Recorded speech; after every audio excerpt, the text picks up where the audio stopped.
All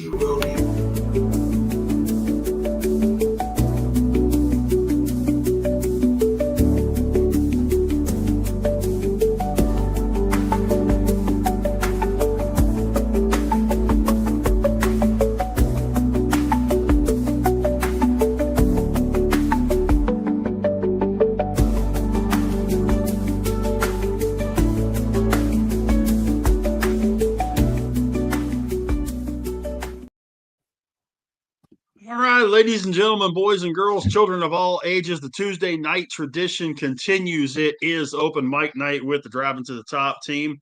Almost a full house again tonight. 7 men in a chair. There's a movie in there somewhere. My name is Big Rich. To my right on your screen, it is Adam. Adam, what are you doing, buddy? I just sitting there chilling. I'm ready to go. Ready to go. Ready to talk some AFC and some NFC. Did all my scheduling, so getting closer to making it out. Adam's well prepared. Haas, how you doing tonight, man? I'm doing great. Successful week 0 of college football last weekend, and I am stacked for week 1. I got an exciting show for y'all tomorrow night at 9. Nice. Right below him, the guy that missed last week's show when we covered his team. Dylan, what are you doing, dude? By the way, House, is LSU or Clemson the real Death Valley? LSU. I can answer that one. Jason, I always like Clemson. How you doing, man? Jason's I am well tonight, by the way. I am well, Big Rich. How are you? Good. We got a new center square tonight, so I haven't heard any bitching lately. We got Paul Lynn instead of George Goebel. Your Dodgers are in first place, Jay. You got to be feeling better. Hey, how about the only Dodgers? One game? I've seen this too many times this season. They've got to do it over a 7 or 8 game call before I can start praising the Lord here. But hey, it's a start. It's a start. Rav is to Jason's left. The chair is now filled, Rich. The chair is now filled. The chair is now filled. Rav, how you doing? How's it going? So this week, busy week.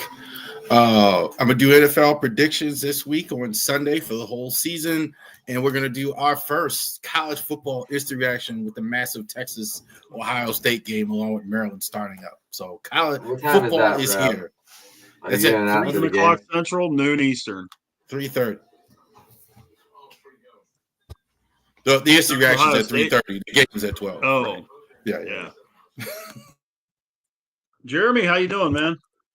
Been better, been worse. Never tempt worse, man. I learned that a long time ago. You never tempt worse. No, I'm saying I have. And we got the guy that's playing hurt tonight, Ken the Bear fan. How are you, sir? Man, grandbabies are so cute. You can't be mad at them when they get you sick. So, busy. He is sick. Been busy though. I mean, we've got the morning show. A lot of stuff going on this week. Tomorrow, House. We're going to be talking about the 53. So yeah, hey, still sick. Whatever. I'm here. So we'll just keep on trucking. Hey, get better. Okay, I'm coming back Monday. I hope I'm there by Monday. I'm going on a cruise here pretty soon. So I think I'm going to jump on Monday with you too, there, buddy. Sweet. Because it's Labor Day. I'm live from my camp, though. Yeah, Labor Day. Well, I told everybody backstage I was going to hit this real quick, and then we can move into our divisions. The big news of the day for those that care. Travis Kelce and Tay have officially engaged. Do any of you guys care? No. Moving right along. Okay. You do not want Ravens commentary tonight if we're going to talk about Travis Kelce and Swift. I swear to God. Am I getting it? I said I was going to bring it up. I was going to bring it up. And if nobody had anything, move on. Nobody cares about the Carpenter's nightmare that pegs the tight end. There you go. Okay, so I think we're going to start things off tonight with the AFC West. And we'll do like we have done numerous other weeks for those folks that have not listened to the previous previews that we have done. What we're going to do is we'll hit each team individually, with everybody's opinions, and then we'll get about 60, 90 seconds per person. And then what we'll do is at the end, we'll make our picks for the division first through fourth. We're going to do the AFC West and the NFC East tonight. So let's start with the AFC West.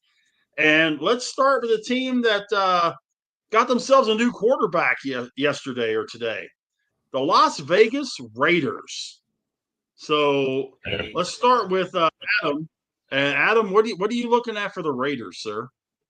Raiders.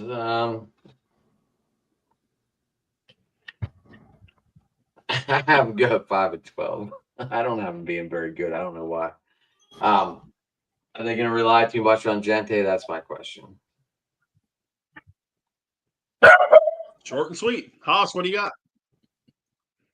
got? So they won't be as good. You know, I guess it's a curse in Vegas unless you're the Golden Knights or their arena football team, the Nighthawks. Congratulations to them winning the IFL title.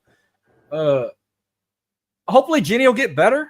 Yeah, he had a rough preseason, but I feel like it's gonna pick up. And yeah, Gino gone. They now got what's his face? Kenny Pickett and Plickett. Or Kenny Pickett. So you have him or Geno Smith starting. I know Aiden O'Connell ain't gonna be no goddamn starter. I'm just saying Geno Smith, but I wouldn't be surprised they let Kenny Pickett take the starting job. But I'm gonna be nice to this Raiders team. I'm not gonna give them too much shit because they did draft Jack Besh with his story, losing his brother and everything on New Year's Day in New Orleans earlier this year. And I'm gonna be hightailing it with Ashton Jennings because I loved watching him at Boise State. I'm hoping he does more. By the way, they also got Devin White. So I got another LSU guy on the team. So Devin White's with the Raiders now. But still rebuilding. But I'll say 6-11. Dylan, what do you think of the Raiders this season? I think the Raiders are going to cause a lot of havoc in the AFC West. In fact, part of me thinks the Raiders are going to beat at least one, if not two, if not all three of the Chiefs, Chargers, and Broncos. They've got a good quarterback in Geno, great running back in Ashton Jante, assuming Jacoby Myers stays professional wide receiver Myers, a really good tight end. Oh, yeah, and some guy named Max Crosby on defense. And I hear they have Pete Carroll and Chip Kelly coaching his team. I think the Las Vegas Raiders might be the best fourth-place team in what may be the most coach-stacked division in the history of football. I mean, that's a valid point. All four coaches are pretty prominent coaches in that division. Adam, you had something real quick? Is Quinton Judkins like leaving the Browns and going back into the NFL draft next year? He can't. He's already signed with an agent. He can't. I'm just checking because I just got a text from my fantasy team manager saying that he might re-enter the draft or some shit. He's attempting to go back because he hasn't officially signed, I don't think, with them. So he might try and find another college team. And I don't know if the Browns are going to still hold his rights or not, how that works. But he's attempting to go back since he's not going to be prying on the Browns, it looks like. Because I don't think he signed at all with them, even though I know he signed with an agent, but I don't think he signed with the team. Yeah, I don't think. I'm looking it up. So. I mean, Jason, what are you thinking? What do you think of the Raiders, man? Yeah, they're going to win a few more football games this season. I'm going to put their ceiling as high as possibly 7 wins. I did like the acquisition of Geno Smith, veteran quarterback. He's not going to light up the stat board, but they didn't bring him in to do that. They brought him in to provide some veteran leadership and some skills later in his career. Brock Bowers, one of the best, if not the best young tight end in the NFL. Getting Max Crosby to stay was huge. I mean, there was a second there where we all thought he was going to be traded and out of Vegas. So having him back is big. I saw a lot of Ashton Jante at Boise State as well because they're the arch nemesis of Fresno State. And I can tell you this kid is if he holds up and doesn't become the next Blair Thomas, he's going to be a bona fide star in the league. Also, they have a few more young weapons on offense. The big thing for them is, are they going to be able to protect Geno Smith? How long will it take for that offensive line to gel? But they're going. It seems like they're going in the right direction. Getting Pete Carroll as their head coach was a good move for them. And having Tom Brady as part of that ownership group, a guy who actually knows how to build a successful football team, because he was only part of one for the better part of 2 decades, bodes well for them too. So I'm going to put the Raiders ceiling at 7 wins, but no more than that. Did he also carry around the little 39-cent needle for the footballs? Yes, he did. So there you go. Yeah. Rav, what do you think about the Raiders, man? I know this with Pete Carroll there and Genty there, they're going to run the football. So I know that. So I know they're going to be physical. They're going to be way more physical. They're going to be tough in some of these games. It's not going to be used to stuff where this is an Al Davis, trying to get everybody to run 4.2 speed. They're going to be physical and tough in these games. I know that. Offensively, I like them. Always do like the fact when a quarterback and coach go together. Geno Smith, Pete Carroll knows exactly what he's getting at Geno Smith. He's not a stud, but he can teach everybody else the playbook, and that will work out well there. Defensively, they're no good outside of Max Crosby, which is why I think they're in last. But had they been in the South or a different division, this would definitely be a team we'd be looking at possibly going to the playoffs. Jeremy, where are you at with the Raiders? Big Rich. I'm sorry. What? Yeah. Real quick, Big Rich. Judkins did not sign his contract. So right now he's looking – him and his team are looking at a loophole in the collective bargaining agreement where he could return to college for another year. That is true what was reported. Sorry. Okay. Yeah, so he didn't sign it with the team. Gotcha. Right. Jeremy, where are you at with the Raiders this year, man? They still have a garbage O-line, so they're going to struggle. I don't see how they're going to win a lot. I see 6, maybe 7 games just because of better coaching, but they're going to be the bottom of the division. Ken? Well, I'm not. First off, Abe Yinzer, good to see you. I'm not going to go as far as Dylan. Dylan had me and then lost me on a bunch. I think this team makes a lot of noise. They had a really good defense going to last year and then took on a lot of injuries, and a lot of those guys came back and were re-signed. Having Max Crosby there, picking up a wide receiver that most people like, yeah, whatever, it still adds to the guy they're ready to put the gold jacket on at a tight end. This is a team that's going to make a lot of noise, going to trend a lot in the right direction.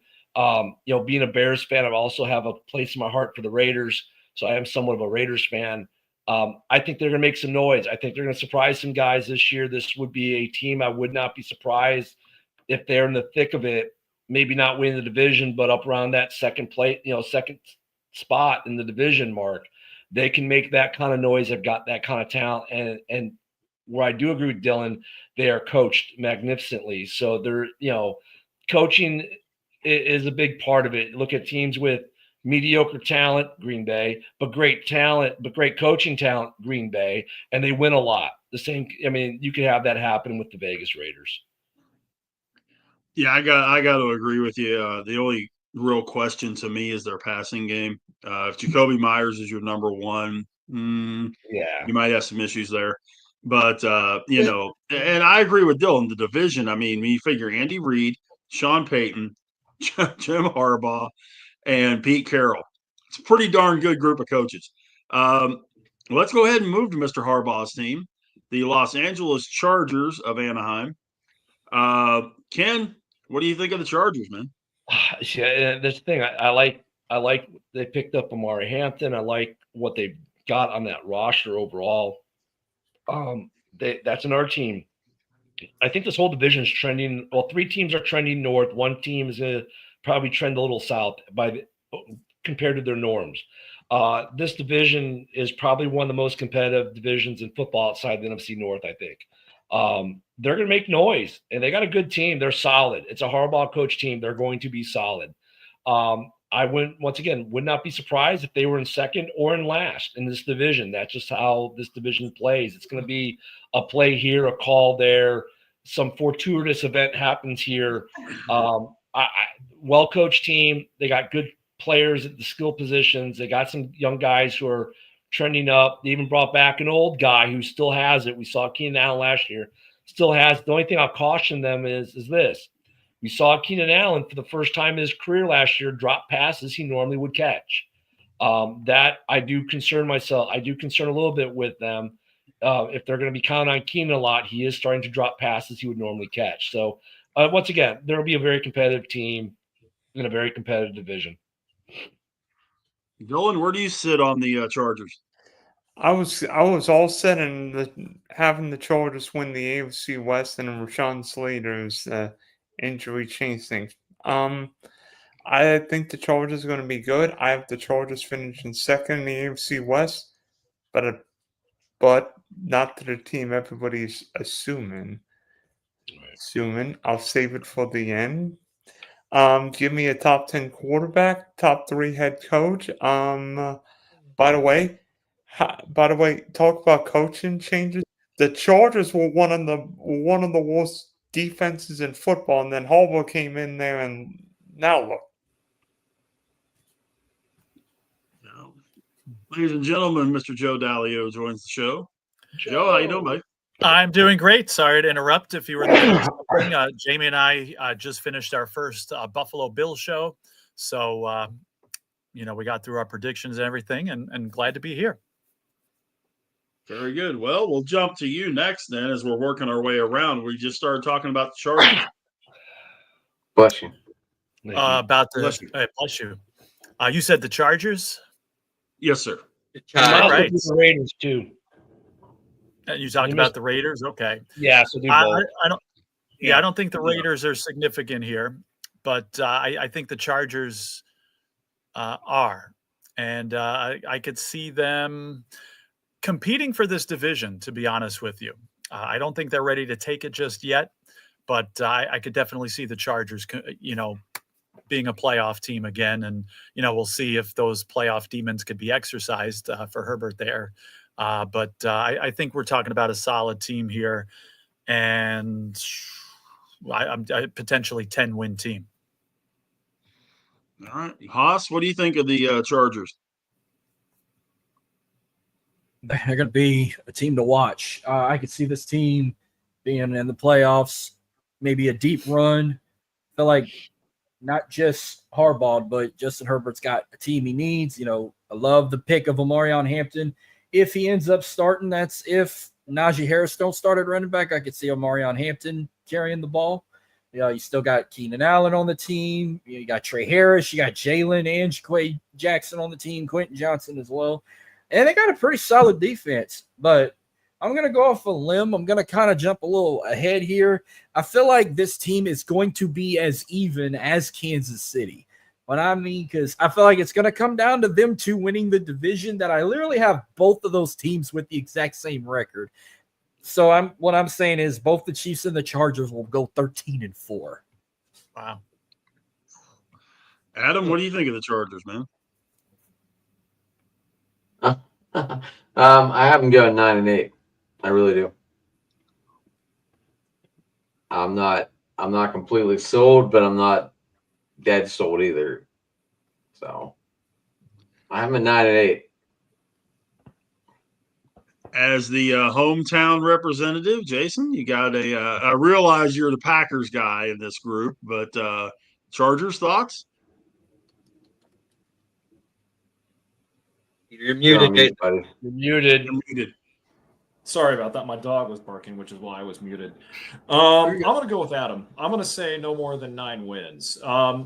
Justin Herbert is a top 10 quarterback in the league. I don't think anybody will doubt that. It's arguable that he's a top 10. But we know Herbert can play. We know he can play at an elite status. That's not the problem. I do like Ladd McConkey. He reminds me a lot of Ed McCaffrey, former Broncos and 49ers wide receiver in many ways. Just his physical play up the middle of the field, and he has great speed to burst on the outside. So I do think Herbert and McConkey, they have some other weapons there on offense that are good. But again, I think the aging defense is going to be a problem. Joe Alt, I think, will be able to protect Herbert fairly well. He's one of the best young tackles in the game already, and he's entering his second season. But still, I've seen this too many times with the Chargers, where we come out and predict them to have a 12, 13, 14 win season, and they end up laying a big stinker. And look, we got to give Jim Harbaugh time to build this thing because Rome wasn't built in a day. And if Jim Harbaugh really wants to build this team into a Super Bowl contender, there's still a lot of question marks on both sides of the roster. So I agree with Adam. I'm not buying it. 9 wins, no more than that.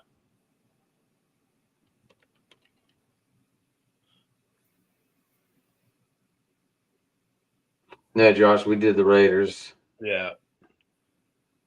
You're late. Josh, we're on YouTube as well. If you go to Ken the Bear Fan on YouTube, or I think Jeremy's YouTube has it as well. Yep. So we are on YouTube. Yeah, because we got comments coming from my side already. Yeah.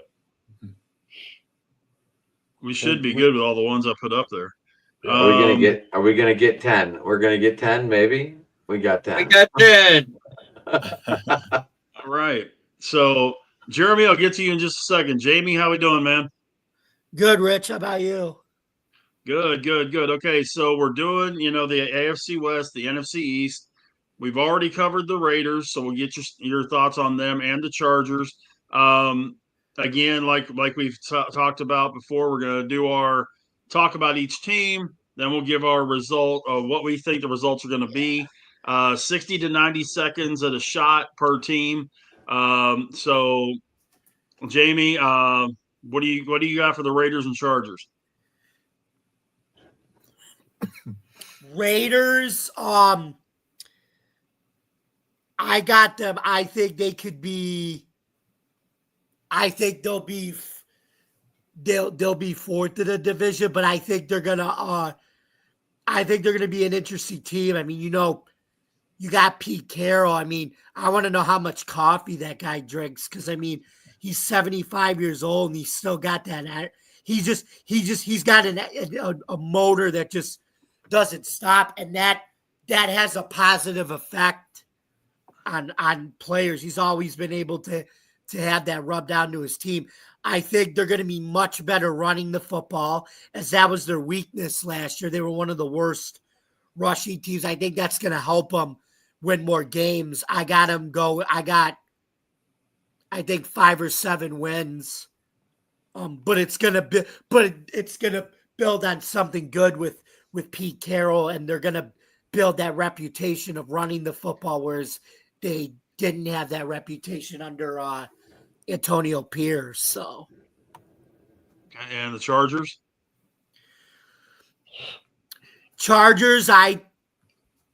I think they could be either second or first in the division. I love Jim Harbaugh, man. I just think everywhere that guy goes, he's another guy, a culture builder. He's a winner. I mean, were there things that happened at Michigan and everything and things like that? Yeah, but to tell you the truth, I think that's a load of what, especially because a lot of that stuff's legal now, but that's a separate issue. I think the Chargers, they're going to be a good running team.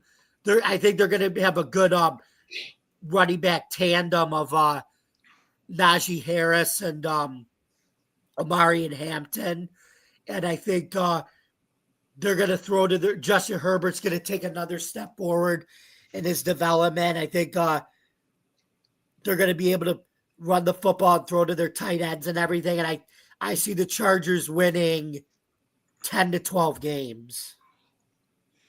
Okay, Jeremy on the Chargers. I think they're going to win 9 to 10 at best. The loss of Rashawn Slater cannot be forgotten because Joel's great on one side, but they're going to have a backup or a rookie on the other side now who has to learn the whole playbook in a couple of weeks. I don't see that happening right away. Maybe by mid-season is when he starts picking it up and starts looking better. But we're talking about a guy that hasn't been with the main signal caller and the main center to hear the protections that are called out yet. And that takes time. We've seen it before where this has happened just prior to the season. 10 wins top. Could be a 7-win team. You never know. Rav, where are you at with the Chargers, man? I think this team wins 13 games if they were almost in any other division. This is a really tough division, so I think that's the biggest reason why. Even without Slater, I thought, which is going to hurt him. Joel is really good. Mekhi Becton coming in, I really like that. This is another team. Jim Harbaugh is going to run the football. He knows Herbert is not going to be asked to do too much. I think the defense is good. I do like their edge rush. They're two guys on the edges, Talupu and Khalil Mack. So I like Jerwin James. I think he's maybe one of the top 5 safeties in the NFL. I think the Chargers are really good. I think Haas kind of stole my thunder. You got to talk about the Chiefs diminish a little bit as well. We can't get 11. That's part of it. No, we can't go more than 10. We tried to shut us down. We tried it. Ken, will it shut us down? I don't think it'll let the 11th one come up. It'll let him be in the green room, and you have to put somebody down, bring him in, get his take, and put him back out. I'm going to try and bring Josh in real quick and see what happens. Nope. Josh, you're going to have to wait your turn, boss. Yeah, I tried doing it, and it wouldn't. Yeah, it gave me a little message that said, yeah, studio is limited to 10. Yeah. Sorry, Rev. That was it. I do think this is the best team in the division, in a very good division. I do believe this is finally the year. I know it's an easy gunshot because they've been a bridesmaid so many times. I do believe this is the year that I think the Chargers are the best team in the AFC West. All right. Well, I mean, I agree with a couple of you guys that said about Rashawn Slater's injury. That's huge. O-line, you build your teams from the lines out. And Herbert, he's got to be protected. He's starting to get a little injury prone, conceivably. Yes, he plays hurt, but you want your quarterback to be your quarterback, not in pieces. I see the Chargers being a decent team. I'm not quite as confident as Rav is, but I think they're going to be a pretty decent team this year. But let's talk about the surprise. One of the surprise teams I thought last year in the NFL. How about if we go with the Denver Broncos? Let's kick things off with Mr. Dalio. All right. And I'm not too optimistic about those Denver Broncos. Now, yeah, we expected improvement last year. I think they improved more than a lot of us thought they would and took a lot of steps forward. I just see them taking a little bit of a step back this year. Not that they're a bad team, but I can only see them, again, tough division. I could see them winning 8 or 9 and missing the playoffs this year. Again, not to say they don't move forward, after that in the following seasons, but for some reason, I just see them taking a step back this year and missing the playoffs, still being competitive though. Jason? As he walks away. I'm Jason, back. what do you think, man? Okay. Well, I don't have quite the negative attitude about the Broncos that Joe has. With all due respect, Joe. No, okay. I actually love the Broncos this season. A few reasons why I love the Broncos. We saw Bo Nix take some huge steps forward last year in his development. I think he's on his way to becoming one of the best quarterbacks in the league. Yes, there's a possibility that his play could slide back a season, but that reality could happen to any player. With that being said, he has the best coach to coach him in Sean Payton, who knows a little bit about developing great quarterbacks because he had a guy named Drew Brees in New Orleans, and he coached a guy named Tony Romo too.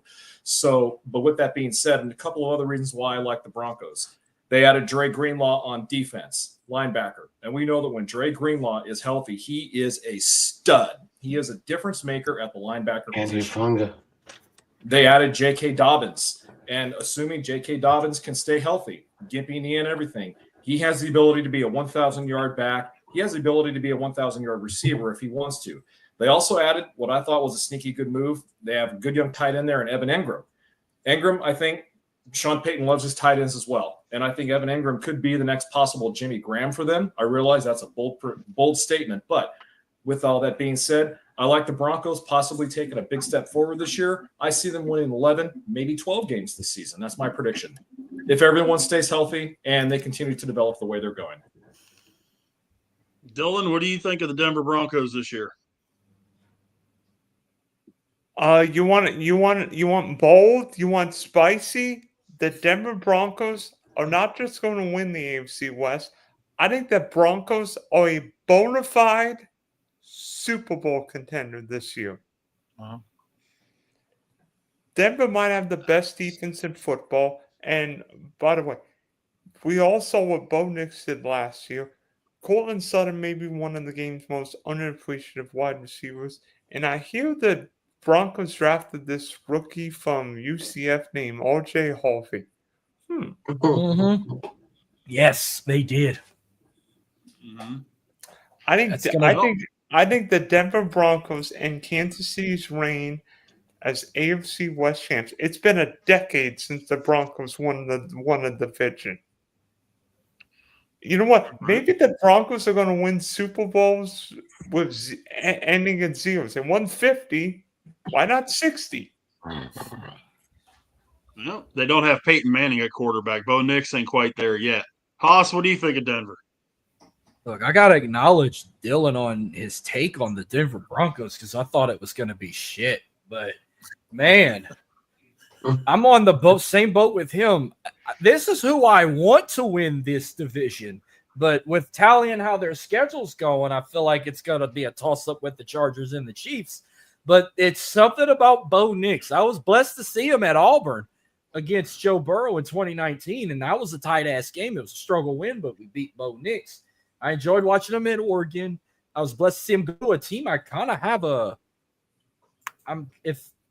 if I was in a relationship with the Saints and the Texans was my side chick, I'd be cheating on them with the Denver Broncos because I actually love watching this team all last year with Bo Nix. If I can get away with cheering for a team on the side that I don't cover, it would be the Denver Broncos. I guess it's Sean Payton. I guess it's Bo Nix. I mean, him getting RJ Harvey was great, but I mean, they probably going to have Dobbins start at running back, but I mean, you might see Harvey carry the ball a little bit. They still got Marvin Mims and Troy Franklin, Evan Ingram. Now they got a stacked offense, and the defense too. DT Jones, Jonathan Cooper, Alex Singleton, just Nick Bonito, just to name a few. Like that. That's a stacked team right there. But I feel they're going to probably go like 10-7, the best. And hear me out. Even if they don't win the division, I feel like the AFC West will be the only division to put 3 teams in the playoffs. They're going to be in the playoffs with the Chargers and the Chiefs. Distinct possibility. Rav, where you at with Denver, man? Denver, I think, is fantastic. The only pause with Denver is that they kind of came from nowhere. That's a little pause for me, at least. Benito, Zach Allen, all these guys, all of a sudden became really good players. So that's always for me. That's just a little bit. Otherwise, no problem at all with Denver. Great defense. I think this is a top 5 defense in the entire NFL. Offensively, I'm a little concerned about their weapons because I don't love J.K. Dobbins was a Raven. I think he's trouble staying healthy. Cortland Sutton's really good. Their line's pretty good. I don't know if they have enough. I don't think they have as many like offensive tools as the Chargers have. But that's it. But I think this definitely team goes to the playoffs. I think all things considered, definitely capable of winning 11 games. I think also in the wrong division for that. I think they'll probably wind up at 9 or something like that. Josh, that's next Wednesday. AFC North is next Wednesday. I have one question though. What y'all prefer? Like, if I end up buying a Bo Nix jersey online, should I get his orange one or his navy one? No, get the navy one. Get the throwback Orange Crush. I like the orange. Hey, I like the navy. Hey, Hoss. Right. 2 on navy. Adam said old school, so we got 2 to 1. Go ahead, Dylan. I'm sorry. Hey, Josh. Excuse me, Hoss. Orange is glad I didn't say banana, and orange is the only. Damn, I ain't heard that joke since like 95. Adam, aren't you glad that's the oldest joke in the book? You want to hit your Broncos real quick, and we'll move down the sheet here. Well, let me look this over real quick because I am also a believer in this team. I believe they are going to 12-5, and they're going to sweep the division and win the division. I would love that, but I feel like it's a split with all three teams except the Raiders. I'm gonna sit out and let my son pop into my place. So, Josh, you're coming on. Jamie, where are you at with Denver, man? I feel like anything that Sean Payton touches turns into gold, man. I mean, I love that guy. He's got a track record of winning, developing quarterbacks. Hey, Josh. Thanks for the comment on my show. That was funny about the Bengals defense. Me and Joe's show, we loved it. Anyway, but yeah, Bo Nix, I think, is gonna take a step forward in his development as in the coming years. And they got Dobbins and RJ Harvey could be a nice 1-2 punch in the backfield. They're going to have a running game this year, which they didn't really have last year. Javonte Williams was okay, but not anything special. But I think the Broncos, they're going to be competing with the Chargers for this division. I got them winning, let's say, I think I said 10-12 with the Chargers. I'm going to say 11-13 with Denver. All right, Jeremy, where are you at with Denver? I think they win the division handedly. I think the Chiefs are falling back. The loss of Slater is huge to the Chargers, and the Raiders are going to Raider. That's what will happen. That offensive line has more holes than Swiss cheese. Gotcha. Ken, where are you at with Denver? Yeah, hey, Joe, you've been getting beat up, man, but I'm with you. All right, thank you. Yeah, because look at last year they overachieved, like a certain other team we're going to talk about later tonight. They overachieved. Now, like the other team, they were smart enough to understand they overachieved and went to go sign some big name players who have nice stat lines to make it look like they're moving forward. They overachieved. They caught some people off guard last year. It's not happening this year. I'm sorry. As far as like Sean Payton, the quarterback whisperer, yeah, he didn't develop Drew Brees. Brees was already developed. So, yeah, no. And when Brees left, he could have developed Jameis Winston or some other guys, but did that happen in NOLA? No. I think they caught a lot of people off guard last year. It was a great catch lightning in the bottle season for them, for everyone. Bo Nix surprised some people. I don't think that happens this year.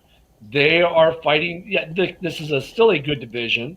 But honestly, I don't think they're winning 13 games easily and they're handily beating the division. They will be a good team, but they're not going to be this mighty team that, based off last year's catching lightning in a bottle and overachieving. I'm sorry, that's not going to happen. So I'm kind of more with Joe on this one. I think they'll be a good team. They'll be in a lot of games, but it's going to be a step back year for them in terms of maybe their record. And based on what you just said here, I think we're on the same page as far as that other team in the other division. I know which team you're talking about. We might be on the same page there. Probably.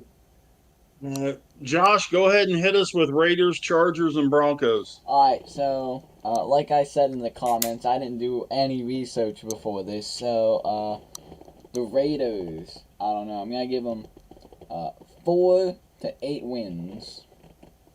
I don't think they're exactly there to go above 500. The Chargers, I have all.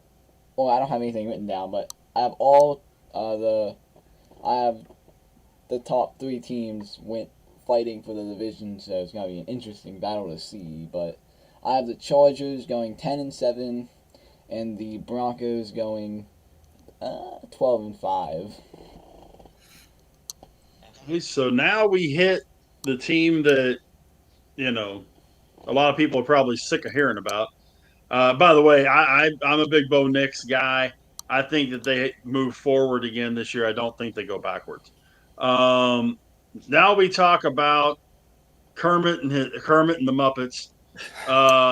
So the Kansas City Chiefs, Let's kick things off with our guy Haas and work ourselves around. Haas, what do you think about the Chiefs? Okay, what do you want to hear first? You want to hear what I really want to believe, or you want to hear the reality? And hear me not when I say the reality, it's going to be quite controversial. Not controversial, but it's going to lead to a lot. I can make it as quick 60 to 90 seconds. I don't care. Well, I'll try and scream it all in. I'll just start positive where it don't get a big outburst. But what I really want. I got to give you a hard time, man. I got to give you a hard time. Well, I'm going to start on my behalf. Like I said, they're going to be pretty even with the Chargers. They're still going to be a good team. There is some change. We got Pacheco at running back, and that replacing Clyde Edwards-Helaire. Still got Mahomes. They still got Xavier Worthy. I'm a big fan of, and don't get me started on the tight end.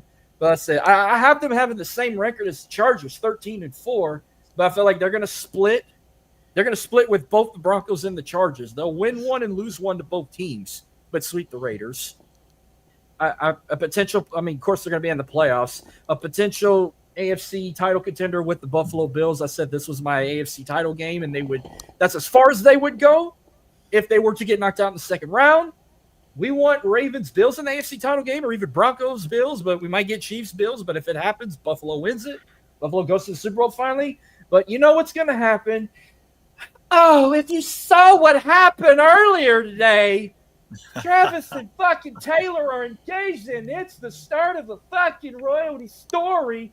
Chiefs are going to go 16-0, and Travis Kelce's going to have 50 fucking billion touchdowns, and they're going to make sure he's the Super Bowl MVP because it's just a fucking love story. Baby, just say yes. Suck my fucking dick. I need another Dr. Pepper.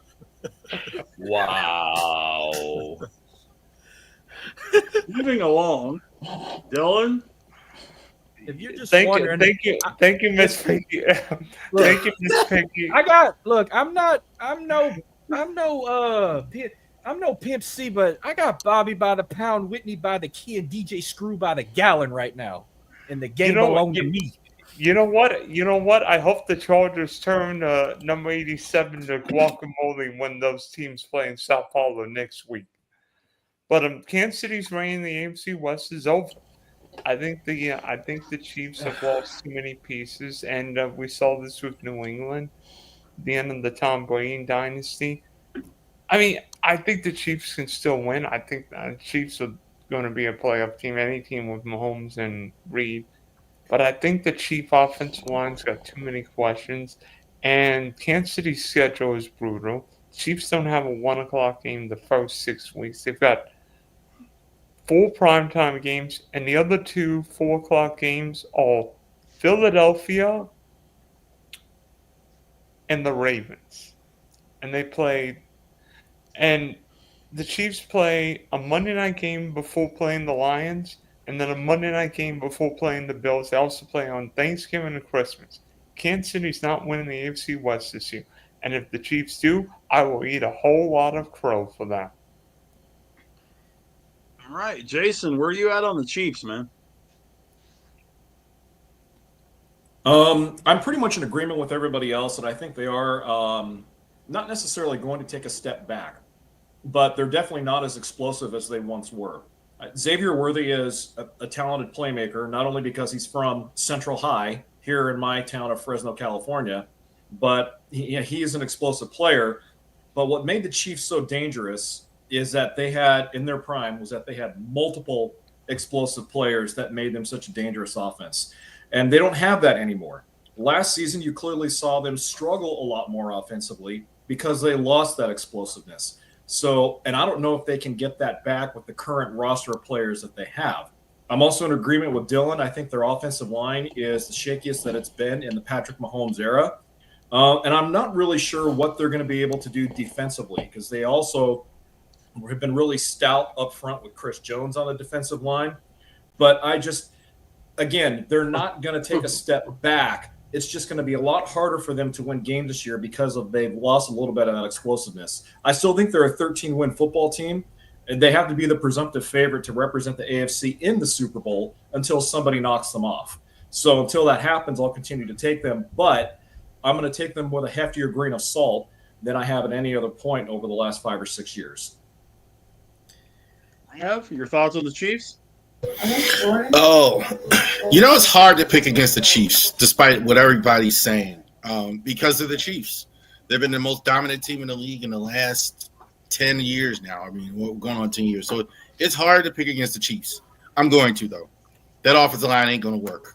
The one flaw they've had throughout their whole dynasty is when they haven't had offensive line play and they're banging up Mahomes, and they're going to do that this year.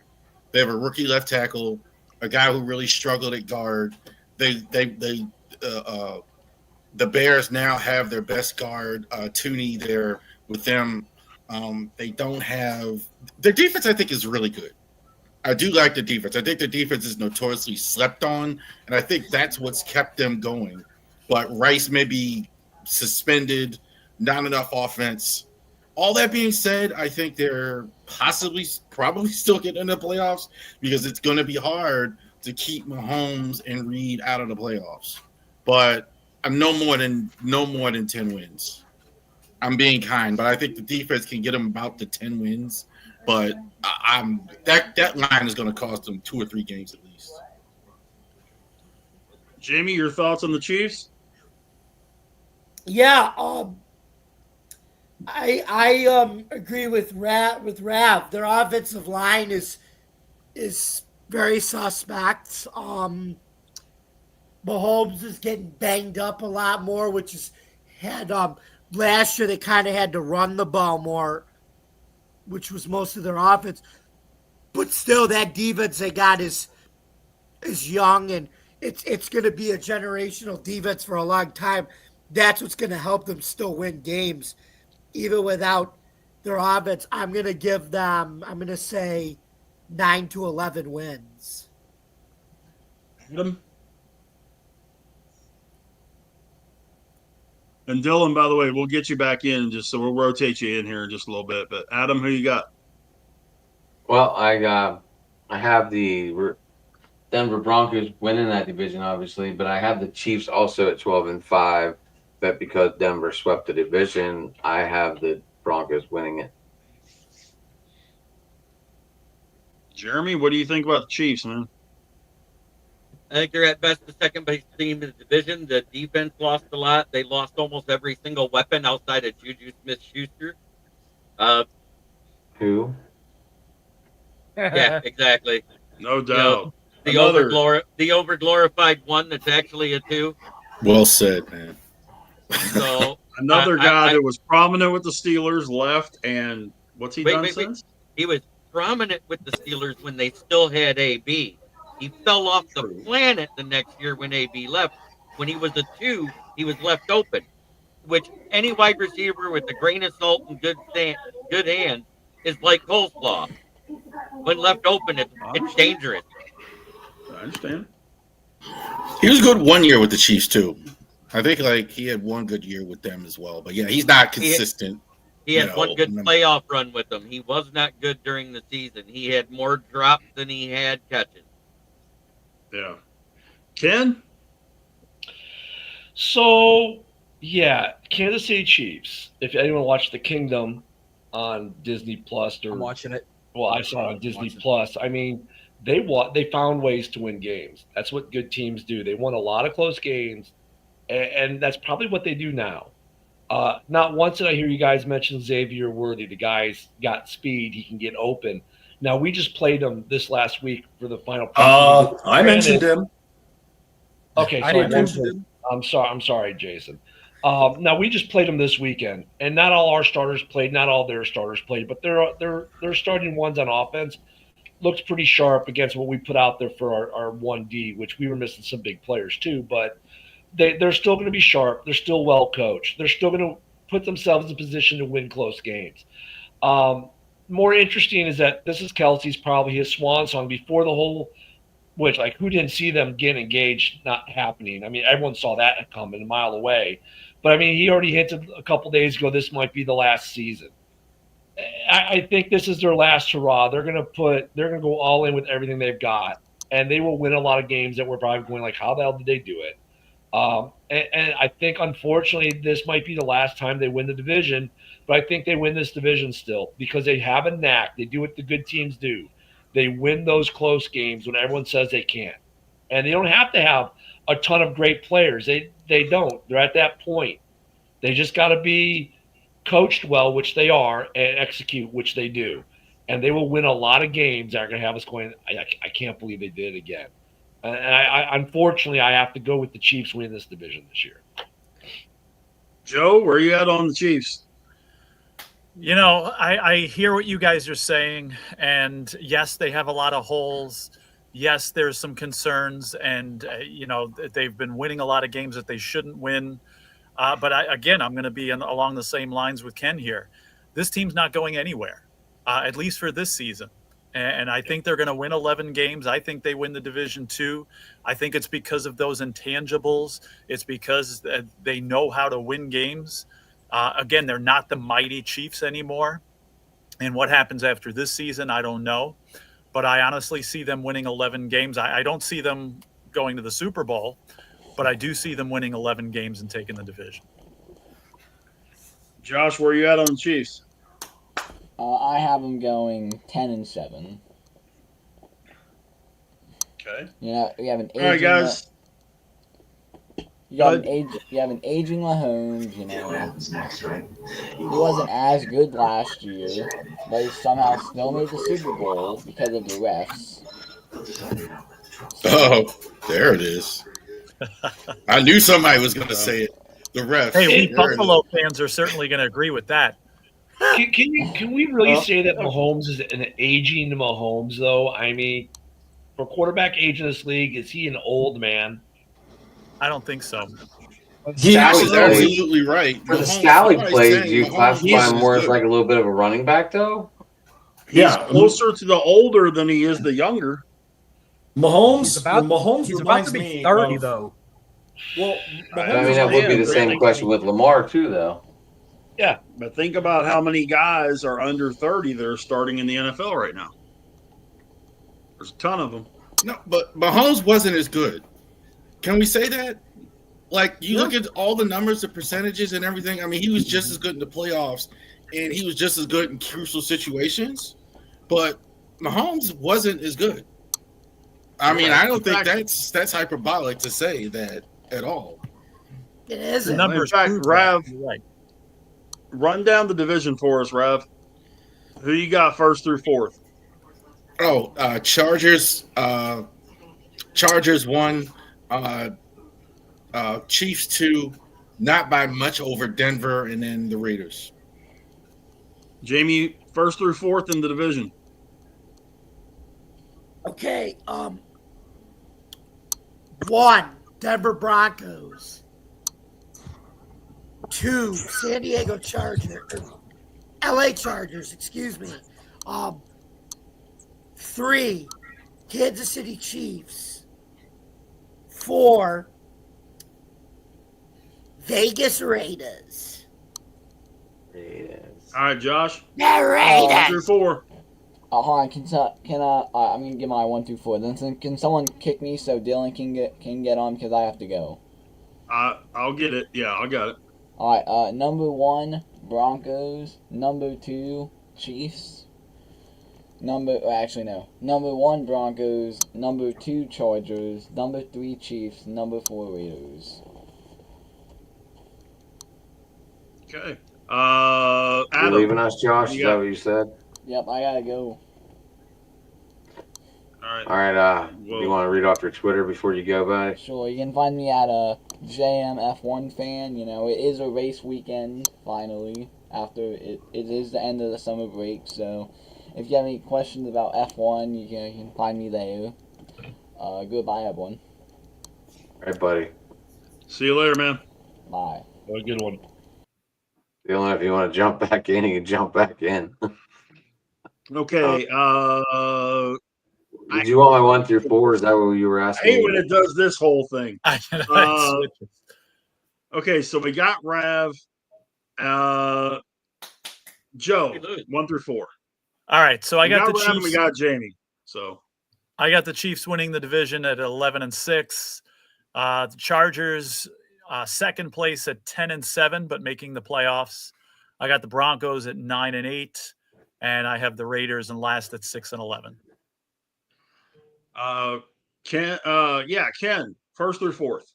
Yeah, I'm pretty close to what Joe just said, except I think the Raiders win more than 6. I think you got the KC wins the division, and then the Chargers come after, and then it's a dogfight between 3 and 4. I think it comes down to the end of the season between the Raiders, who will overtake, and the Broncos end up 4th in this division. Sorry, Raider Nation, baby. Fuck the Broncos. Or as we like to call them, Broncos. A bunch of hoes in Bronco territory. I got it. Broncos, Chiefs, Chargers, Raiders. I got Broncos and all different. I got Broncos and Mile High. Adam, did you do yours yet? Let's see. Hold on. Got my paper. Hold on. I got Denver winning the division with KC coming in second. Same record, though. Only Denver just took the division because of the games. And then LA and Raiders. I've got Denver winning 11, the Chargers and the Chiefs winning 9, with the Chargers getting the tiebreaker, and the Raiders winning 6. What you got first through fourth? So I'm going to laugh when the Raiders finish better than 4th at all, y'all. I'm just going to say that right now. Haas, what do you got first through fourth, man? What I want, Broncos, Chargers, Chiefs, Raiders. What I'll be okay with, Chargers, Broncos, Chiefs, Raiders. But reality, Chiefs, Chargers, Broncos, Raiders. Okay, and Jason, first through fourth, wrap it up for us.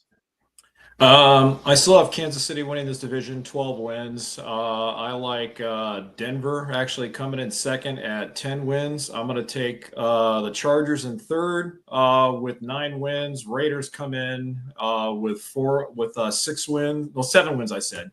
Raiders coming in with 7 wins. And yeah, that's pretty much my pecking order. I left out a team there, didn't I? No. I don't think you did. Nah, I don't. No, you're all right. You're good. So yeah, KC, Denver, Chargers, Raiders. That's my prediction. I just wanted to give a shout out to Ken's crew all watching us tonight. He's leading the pack. He did last Wednesday too. So now, ladies and gentlemen, we get to move to one of the more intriguing divisions in the NFL. Home of controversy, etc., and your Super Bowl champions. So the NFC East. Let's kick things off with a team that I already know a couple of you guys have mentioned in a very snide way earlier. The Washington Commanders. Joe, you want to kick this one off? Yeah, I am on the same bandwagon here as with the Denver Broncos. It was great to see. Again, we expected Washington to make improvements last year. They went above and beyond what we expected. I mean, who would have predicted them to get to the NFC Championship game, right? Certainly not me. I don't know if any of us would have done that. I think they take a step back. And I'm going to predict, well, I won't, I guess, go with the pecking order here, but I'm talking maybe 7 or 8 wins for them. I think they take significant steps back for a lot of the same reasons I said the Broncos. Teams are going to be gunning for them. Nobody was looking for them last year. They won some, I don't want to say lucky games, but, they pulled out games that they had no business winning. And I don't think that happens. I think teams are gunning for them this year. And again, 7, 8 wins. Good. Rav, what are you looking at for the Commanders? I think the Commanders are thinking this division is going to be 2 to the post. I think the Commanders are right there. Offensively, they're going to be fantastic. Tunzel I've always liked, except for the fact he gets too many penalties. Debo and McLaurin has actually signed now officially. The contract thing is over. And Daniels is the real deal. Top 10 quarterback in the league already. Love Jay Daniels. There may be a bit of a sophomore slump. You always worry about a guy because, like Joe just said, they've seen you now, so you can't catch guys off guard. That's a bit of a concern. Defensively, they're good enough. I don't think they're great. I don't think they're as good as Philly. That's why I don't think they'll win the division. But the Commanders, I think in the NFC, which I think is not as good, I think the sky's the limit. I think they definitely can win 10, 11 games. Jason, your thoughts on the Commanders? Yeah, I'm pretty much in agreement with everything that Rav said. I really love Jaden Daniels. And the scary part about Jaden is he hasn't even hit his ceiling yet in his prime. And he already took the team to the NFC Championship game in his rookie year. He has plenty of weapons to work with on the outside, and Deebo Samuel. Getting Terry McLaurin back was huge. I love McLaurin. I think he is the best underrated wide receiver in the National Football League. And there's just that sense of optimism with this organization that they haven't had in a long time. You can clearly tell that ownership and the front office are on the same page as far as the direction they want to take this team. I'm going to say with Washington, they probably eke out 10, maybe 11 wins. But again, a lot of that's going to hinge on if Jaden Daniels can continue to move forward in his progression, and also if Deebo stays healthy, McLaurin stays healthy. He has everything there he needs to succeed. Now we have to see what he can do. What's where you at with the Commanders? Jaden Daniels, baby. Jaden Daniels, man. I hope he. Huh? I said, where do you go? That's funny as shit. Kidding, of course. We all know where he went to college. Hey, he had an outstanding rookie season. He was just one game away of going to the Super Bowl as a rookie. I see him having another deep playoff run. I don't know about winning the division because it's going to be tight with the Eagles, but yeah, I do see a split in that series. Who else they got? I know they got Austin Eckler. Then they finally pay the guy, and shout out to Ken on this one. He's been saying his name a lot, but I had to go draft Scary Terry on my fantasy league, so I got Terry McLaurin. On my fantasy team with Jamar Chase as my two starting receivers. Of how they looked in that preseason game against the Bengals, it's like I'm so hyped to see what he does week 1 with the Giants.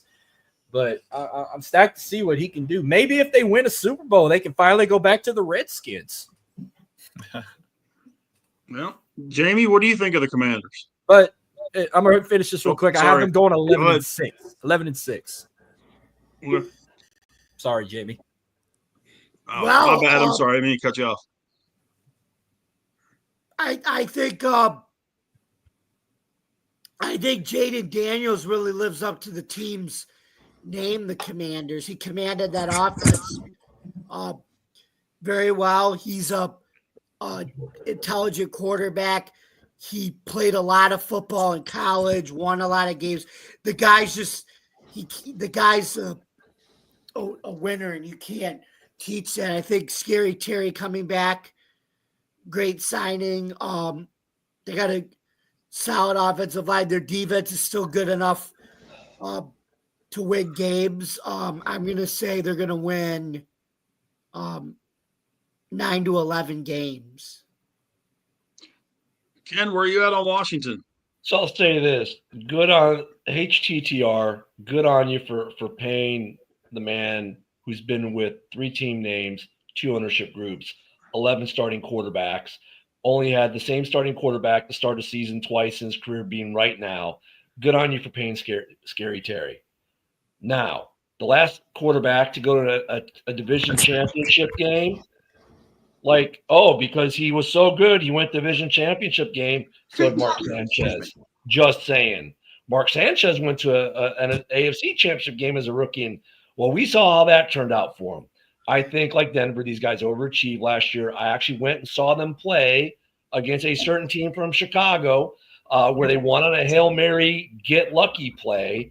And somehow they're like this generationally awesome team. No, they overachieved last year. They've tried to mask the overachievement. A bunch of aging veterans, again, with big money. And that's fine. It masks what they were last year a little bit, but also says, hey, we know we overachieved.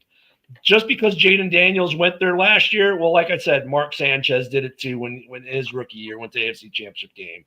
And what happened to him? We give these guys too much credit because they got lightning in a bottle last year.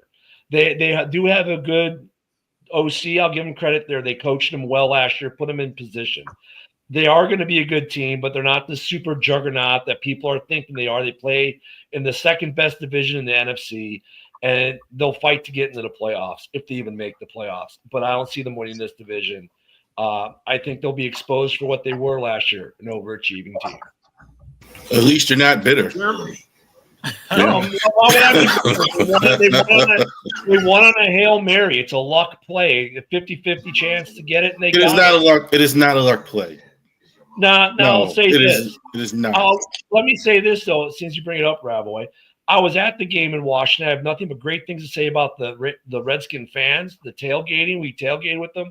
They treated us like family. They have a great USO section pregame for veterans, which was nice. And after the game, we had a blast with Redskin fans. And they even got like, man, I mean, it was a wild finish. But that team overachieved, and everyone knew it. And their fans know it. I talked to a lot of Redskin fans. They knew it too. There is optimism, as there should be. They went to the NFC Championship game last year if they beat JB's Feckless Lions in the playoffs.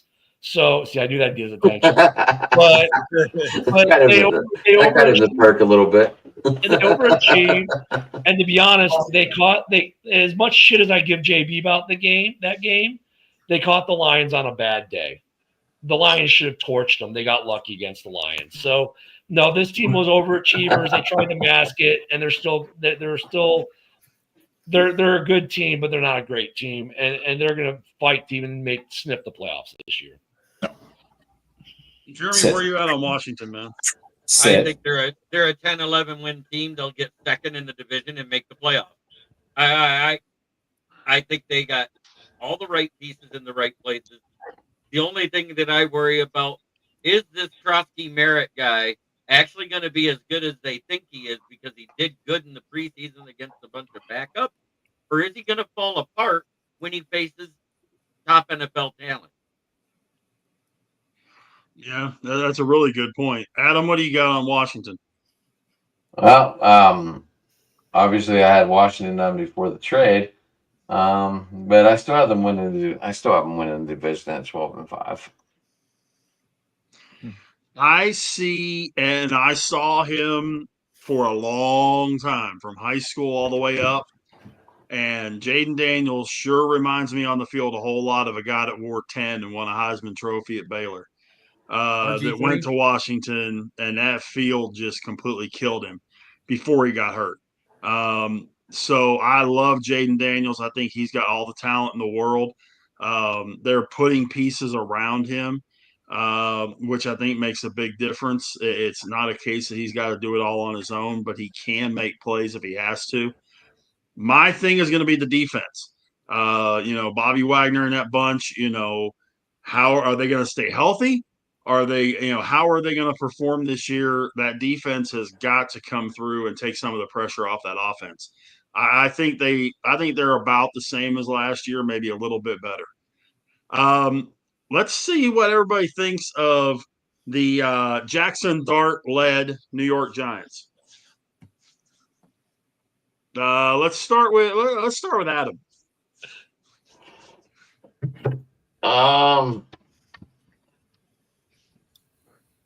Giants. I have them sucking ass 5-12. 5-12 for the Giants. Jeremy, where are you at with the Giants, man? Oh, do we really have to say it? Just bottom feeder. Bottom feeder. If they win 7 games, they're lucky this year. Okay, at least I'm not feeling awful now. All right, Ken, where are you at now? Are you following suit with these guys? No, not even close. They have built a great defense there. Jackson Dart looked good, fine. Look, this team's going to be a lot better than some are giving credit for. Are they going to be bottom feeders? No, I think that belongs to the rating system known as the Dallas Cowgirls. The Giants are going to make some noise defensively. The offense have gotten improvement. When does Dart start may be questionable. Depends on how long Russ makes it. But Russ is an upgrade over what they had last year. Dart looks like he's going to be the future. at some point. He's got the moxie. He's got the talent. I don't want them to rush him in though. Go with the vet for now.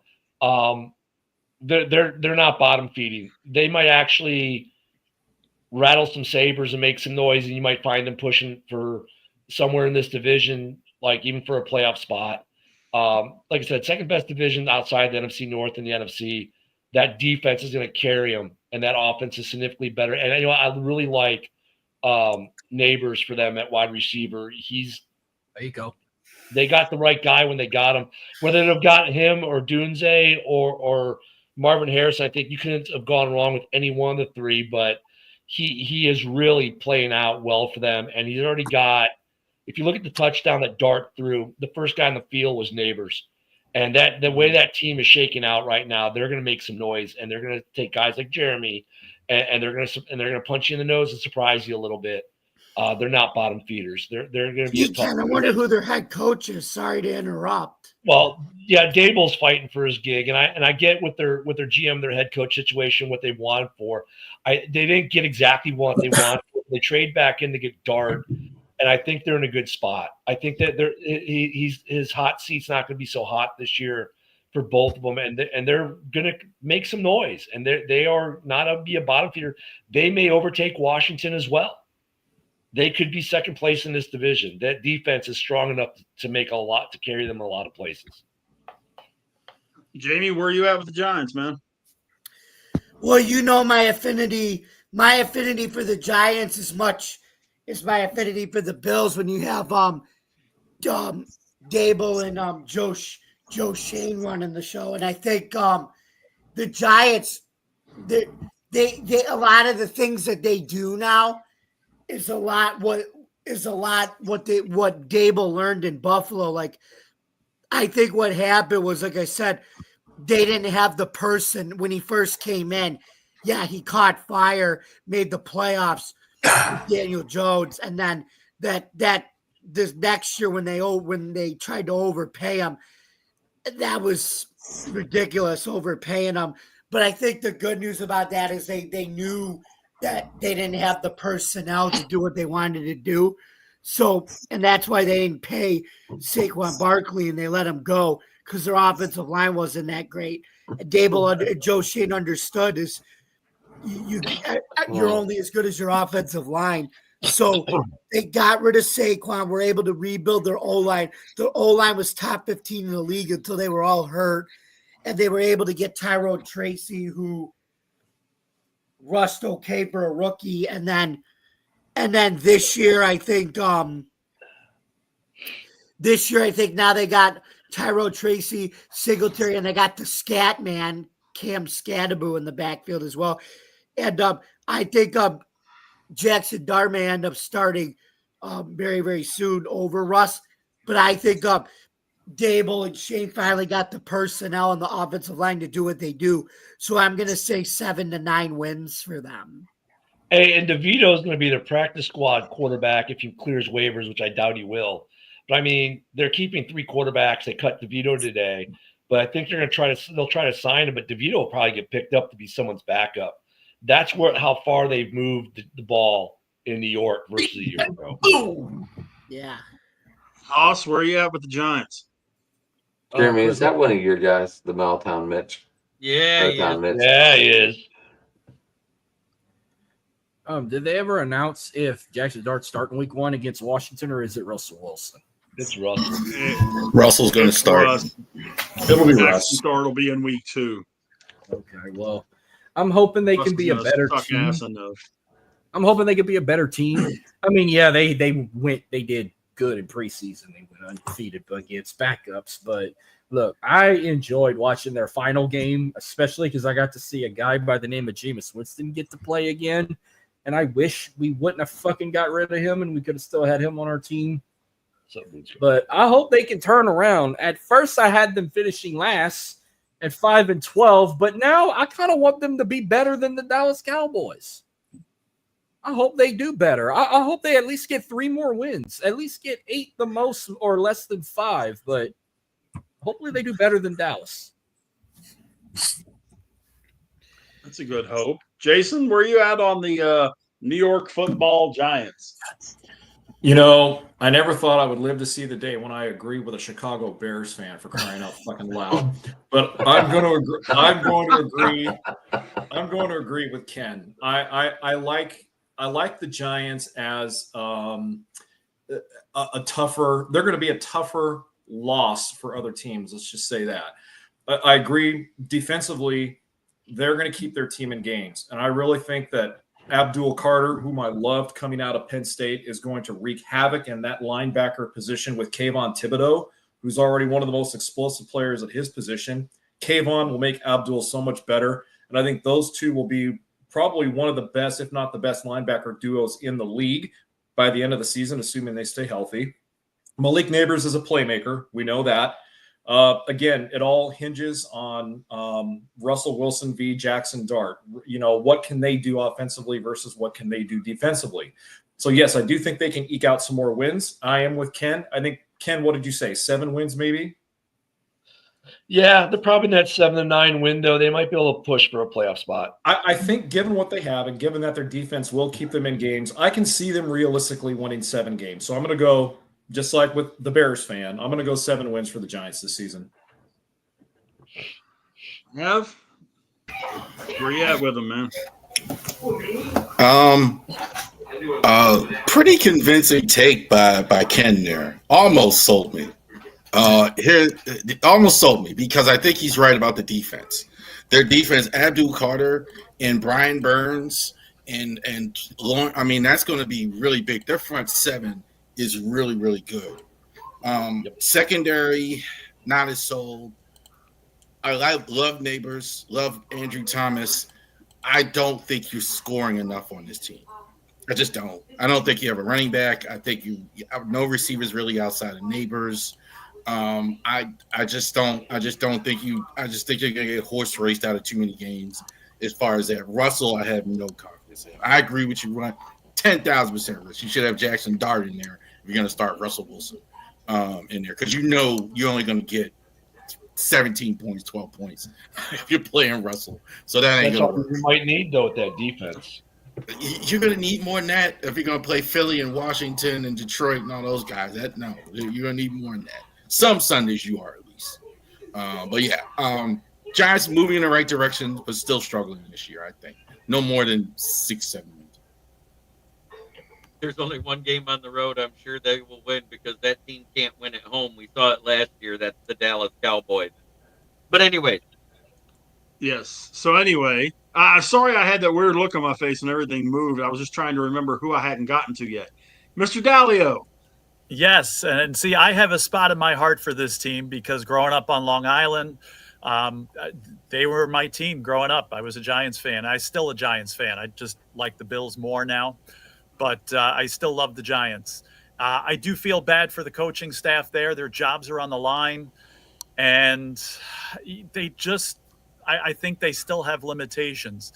Now, this reminds me, again, growing up a Giants fan, especially in the early 80s, building their team on defense and some great linebackers, one by the name of Taylor.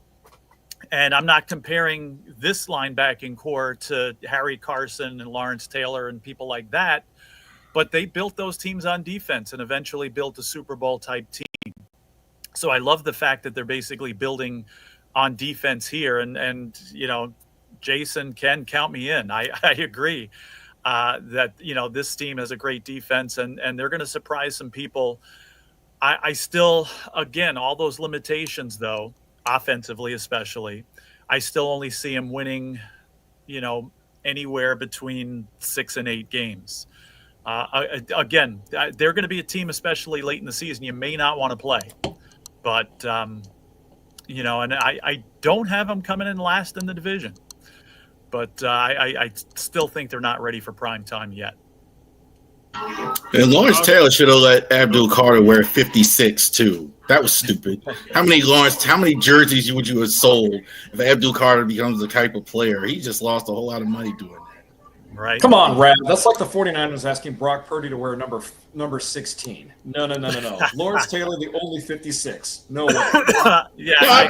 From Lawrence's perspective, if you have a player like Abdul Carter, you would have sold a lot more of those jerseys. He'd have made more money doing it. If his name was Abdul Taylor, they would have done it. Right. He would have agreed to it. Nah, But- I agree though. 56 is one of a kind. We're Josh, 56 where you- and 11 too. Sorry. Phil Simms wouldn't let him do that. I'm sorry. Go ahead. Yeah, you're good. No, you're right, and you're 100% right. 11's the same way. Josh, where you at with the Giants? What teams have we covered so far? I was playing Madden with my Washington, cousin. the Giants. All right, so for the Commanders, I have them going 10-5. The Giants, I have them going 6-11. Okay.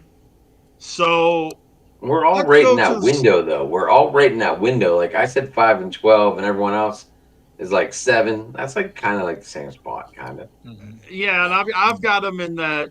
You know, they're going to be a little better, but not tremendously better. Let's talk about Super Bowl reigning, defending Super Bowl champion. Why are you saving the Cowgirls, huh? I'm gonna save the rating, not a logo for the last one. I knew he was going to do that. All right, Josh. Eagles. What do you got? I have them going 11-6. They lost a bunch of defensive players, but their offense is still elite. They do.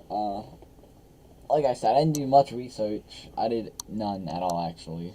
So I'm coming into the show very unprepared. So I guess Joe, on to you. On to me.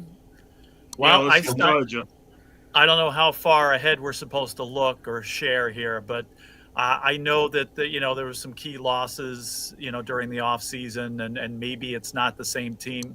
I still have this team winning 12 games, and I have them going back to the Super Bowl. Yeah, and we'll do our division champion picks and Super Bowl picks next Tuesday. Okay. So we will do that before we do the NFC North. So we'll do NFC North, before we do the AFC North on Wednesday. Next week, we're going to do the NFC North, the NFC South, and give our division winners and Super Bowl picks. So, it'll be a fast-paced show next week. We'll go there. Okay. Yeah, Cam, what do you got? So look, I think they got a couple things going. They got the 4K curse going with Saquon. They've got the Madden curse going with Saquon. They've got the hangover, which can happen. The Super Bowl teams. Even with all that, I think they're still the class of this division. They may be the only team in this division that makes the playoffs. Because I think the North could possibly do something that's never been done, but we'll talk about that next week. But they're going to win this division. They're still got a ton of talent on this team. At the same time, while I'm saying this, the wheels could completely fall off this thing because they're that kind of team. It's like I could also see a world where the wheels and the engine completely fall out of the car and they're just pushing a frame down the street. But honestly, I think they're still the class of the division. They're going to win this division. And they could be the only playoff team out of this division. Jeremy, what do you think of the Eagles, man? They're winning the division. They're the best team in this division. What else is there to say? They got a great defense despite losing pieces. They still added to it. Jahad Campbell came back ahead of schedule from his shoulder surgery and has been playing with the ones. And he's looking great from what I'm hearing. So I don't see where their defense is going to be as bad as everybody thinks it is. Adam? I was just laughing at this team's bowling name. Fuck the Packers. Way to go, Moonscar. No. That's what I'm talking about. It took me a minute to figure it out, but then I was reading his stuff, and I was like, oh, this guy just absolutely hates the Packers. Philly, I have them... I have defensive issues, but I still have them up there in the division. Definitely 11-6. Jamie, where are you at with the Eagles, man? They're the reigning Super Bowl champs. I feel like they still got the biggest offensive line since the Hogs with the Redskins, or possibly the greatest offensive line in the history of football. I think they could be a Hall of Fame O-line. That I think they're so big up front that more teams should be playing a 3-4 defense just to have their defensive line be as big as them. That's how big their offensive line is. You may have to sacrifice playing your 3-4. They still got the tush push to their advantage, which sorry, Green Bay. Yep. They still got that play where you run it. They do it better than anybody else. I think they're going to win the division. I think they're going to go 12-5, and I think they're going to go to the Super Bowl to face the Bills for the Tush Push Bowl. Tush Push Bowl. Rav, where you at on Philly, man? Two things with Philly. Somebody respect Jalen Hurts and respect Sirianni. They won it. So give them some respect. Everybody talks about everything else with Philly except how good their coach and the quarterback have been. So give them some respect because they did actually win it. I think Hurts is a top 5 quarterback in the NFL. So I really like him. Yeah. You can shake your head, Josh. He's top 5. Anyway, I think the defense is going to be just fine. I mean, even with all the losses, I think some of their defensive players are the best is yet to come. Jalen Carter, we haven't seen it. Cooper DeJean, Quentin Mike. I mean, they're still getting on defense as good as anybody in the league. I think this is pretty easy the best team in the NFC. I think Washington and Detroit will challenge them as far as being the best team in the NFC. Jason, where are you looking at the Eagles this year? I'm kind of with Adam. I think they're going to be an 11-12 win team again. And Rav, you talk about respect for Jalen Hurts. Well, I'm going to give him respect right here. He enters the league this season as a legitimate MVP candidate. Anyone who says he isn't doesn't know what they're talking about. Jalen and A.J. Brown are still legitimate playmakers at their positions. I also really like a kid by the name of Jahan Dotson. Now, he only had a small sample size of playing time last season, but in that sample size, he showed great quickness off the line, tremendous burst down the field. The only question is, can he catch the football consistently, and will he earn the trust of Sirianni to make him a focal point in that offense to help take some of the pressure off A.J. Brown? We don't know.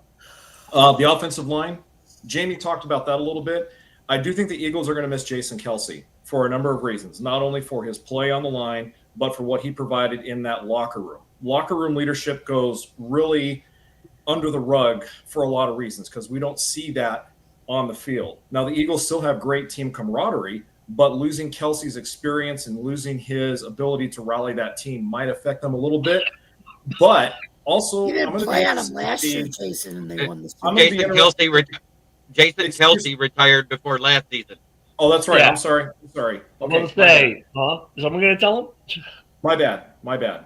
Where I was going to go with next is I am going to be interested to see Saquon was such a focal point of their offense last season. Are they going to try and squeeze 2,000 yards out of him again? Will he be able to rush for 2,000 yards again? Are teams going to get wise and stack the box in the line of scrimmage, get more creative with their defensive packages? I don't think Saquon rushes for 2,000, but I don't think he's going to rush for 500. So with that being said, still chalk me down 11-12 wins for the Eagles. Jalen Hurts, MVP candidate.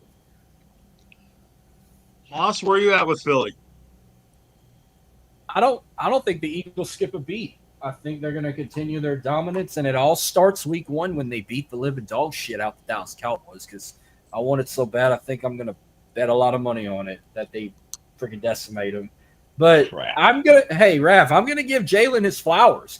He's a hell of a quarterback, and I'm glad he finally got a Super Bowl under his belt, and I think he's going to continue to dominate.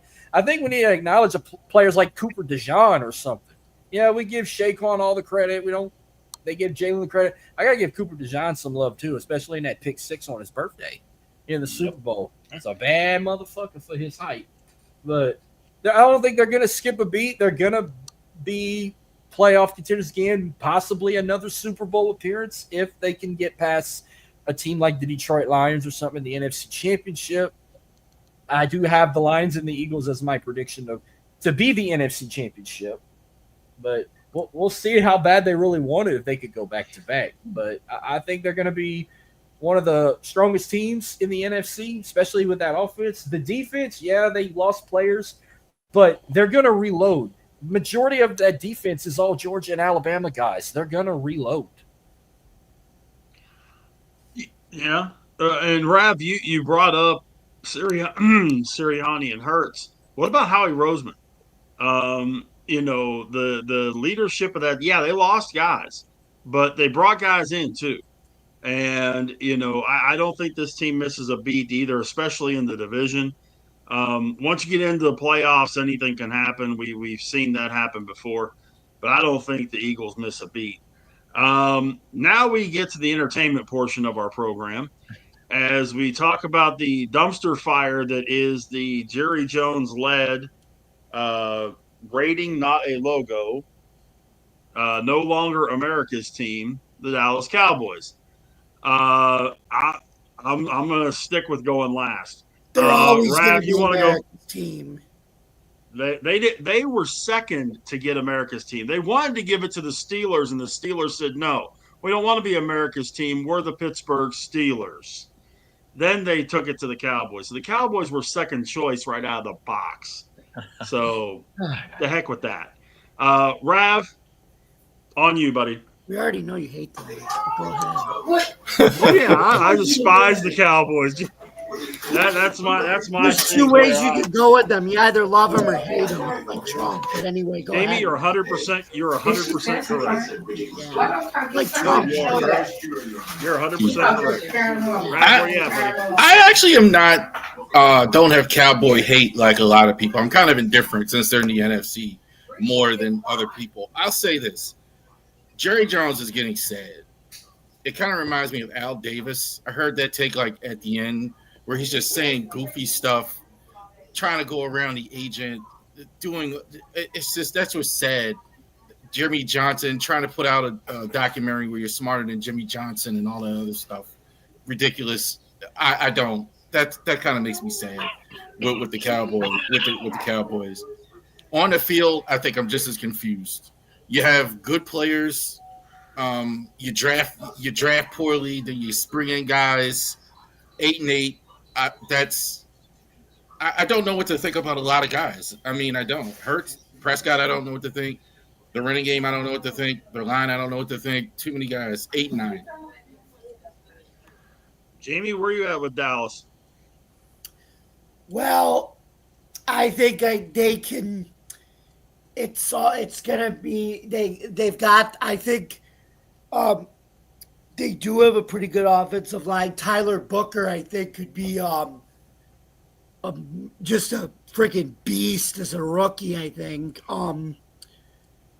Anytime you draft an Alabama offensive lineman, you're pretty good with that.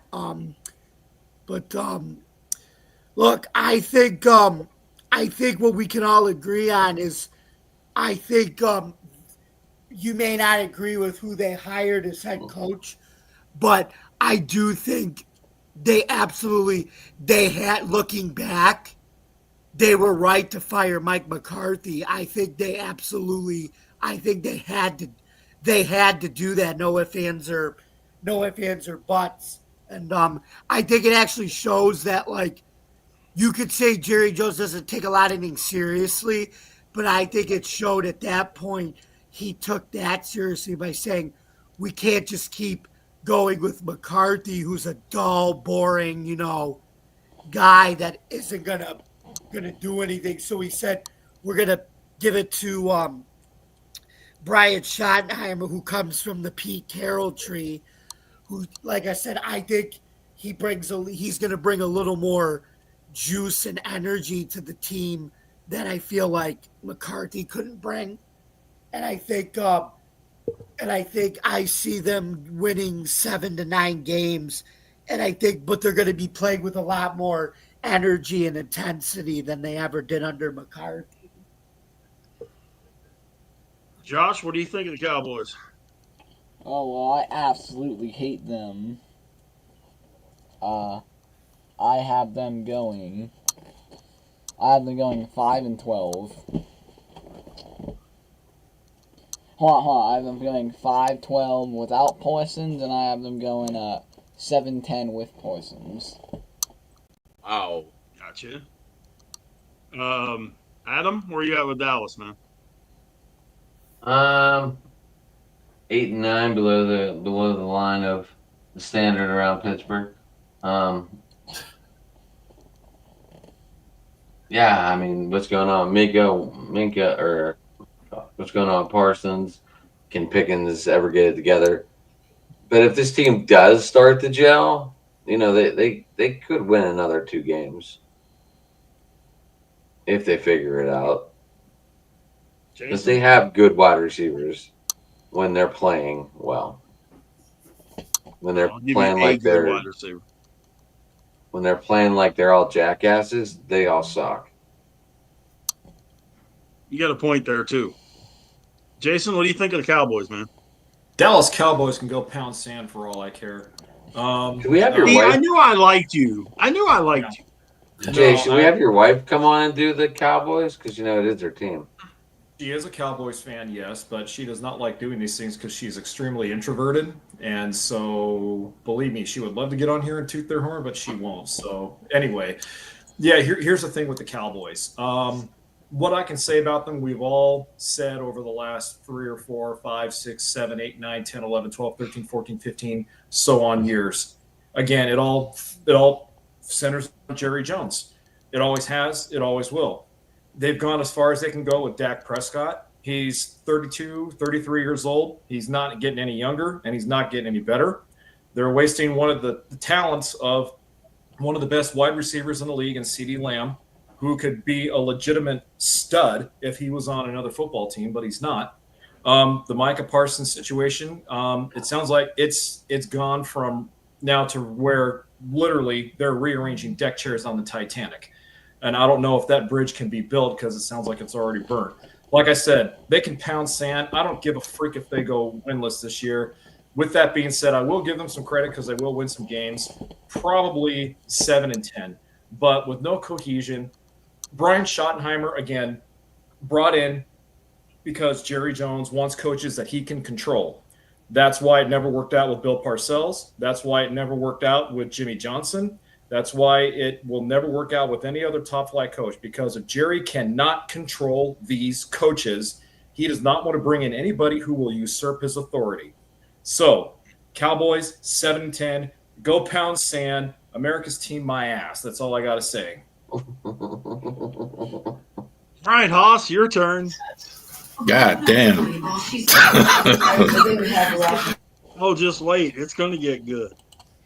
Sorry, Haas. It won't be as good as yours, but I just hope Rich goes more than 90 seconds. I have been waiting for fucking months to hear his hatred of Dallas.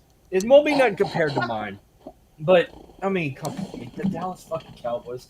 Anytime they have a shitty fucking year and their fans go cry about it on the internet, it is music to my ear hair of how bad when they suck, and it pleases me. It's nipple mania running wild for me when they fucking lose. You want to know how much I hate the Dallas Cowboys? My mom, who grew up in Metairie, by the way, outside of New Orleans, when they were hot in the 90s and we were having those paper bags on our head, you're going to see it next week. Jeremy's seen it in person for last season or earlier this year when I did it on XFL or whatever the fuck UFL. Yeah. My first real NFL jersey my mom ever bought me was Deion Sanders, not a Saints jersey. She bought me prime time. That was the first, real jersey, not no kiddie jersey you can buy at Walmart. Went to a fucking JCPenney. I don't know how much jerseys were 30 years ago, but about 94 when they were hot, she bought me a prime time jersey. When I played Pee Wee football, you could only play for, back in 97, you could only play for 4 teams, and they were NFL teams. Guess who I get picked to play for? The Cowboys Pee Wee team. And when you play for that team, you're stuck with them for 2 years until you move up to the next age, and then you have to go play for one of the other 3 teams. Sure enough, my first year, we won the Super Bowl for the 8-9-year-old category.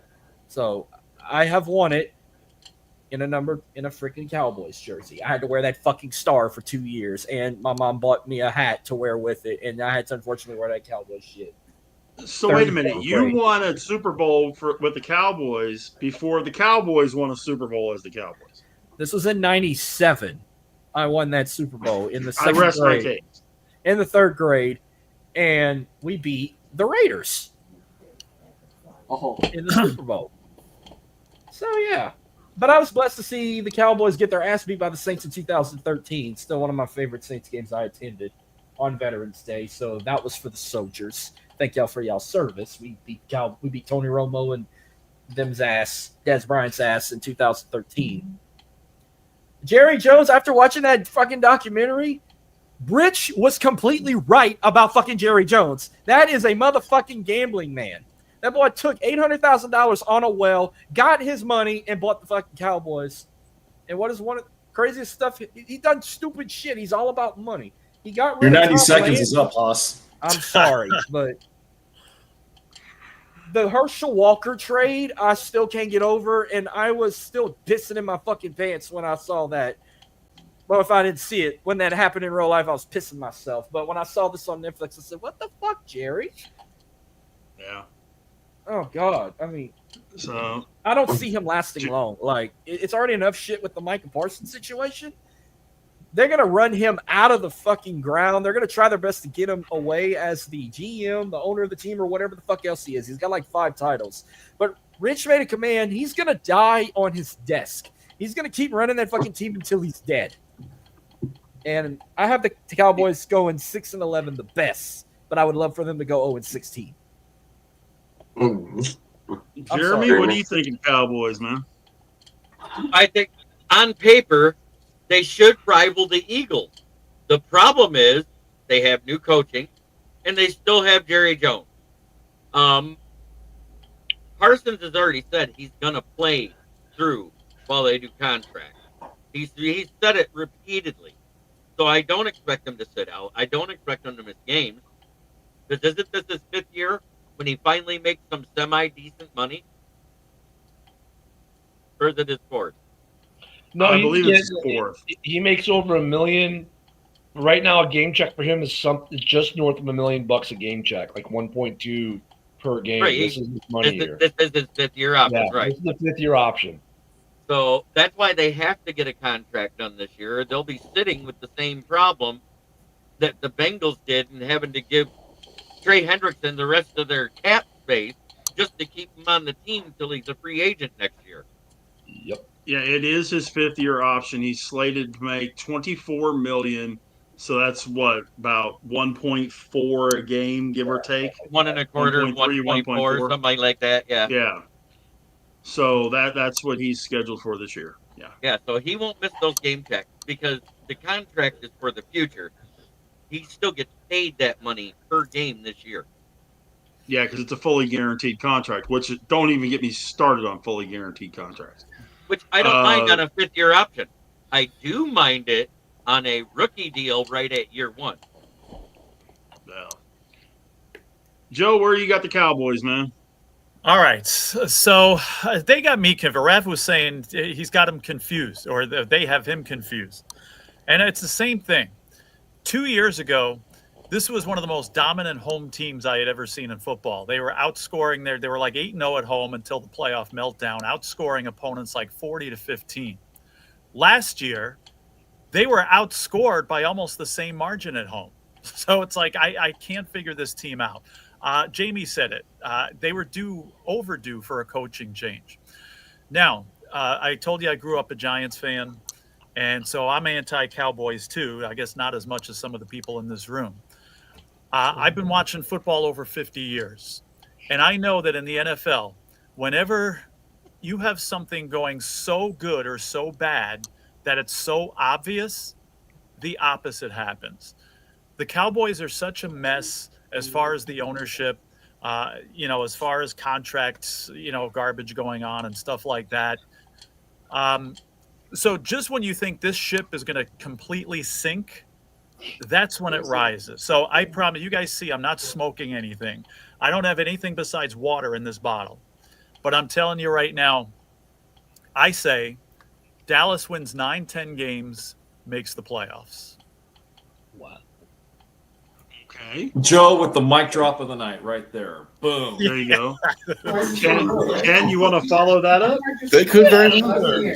Because I've been agreeing with Joe a lot tonight, but my vacuum stopped working. Went to clean my rugs in the man cave. I slapped the cowboy sticker on it. lo and behold, it sucked again. Sucks again. There you go. Look at the Cowboys are like the Notre Dame Fighting Irish of the late 90s, early 2000s.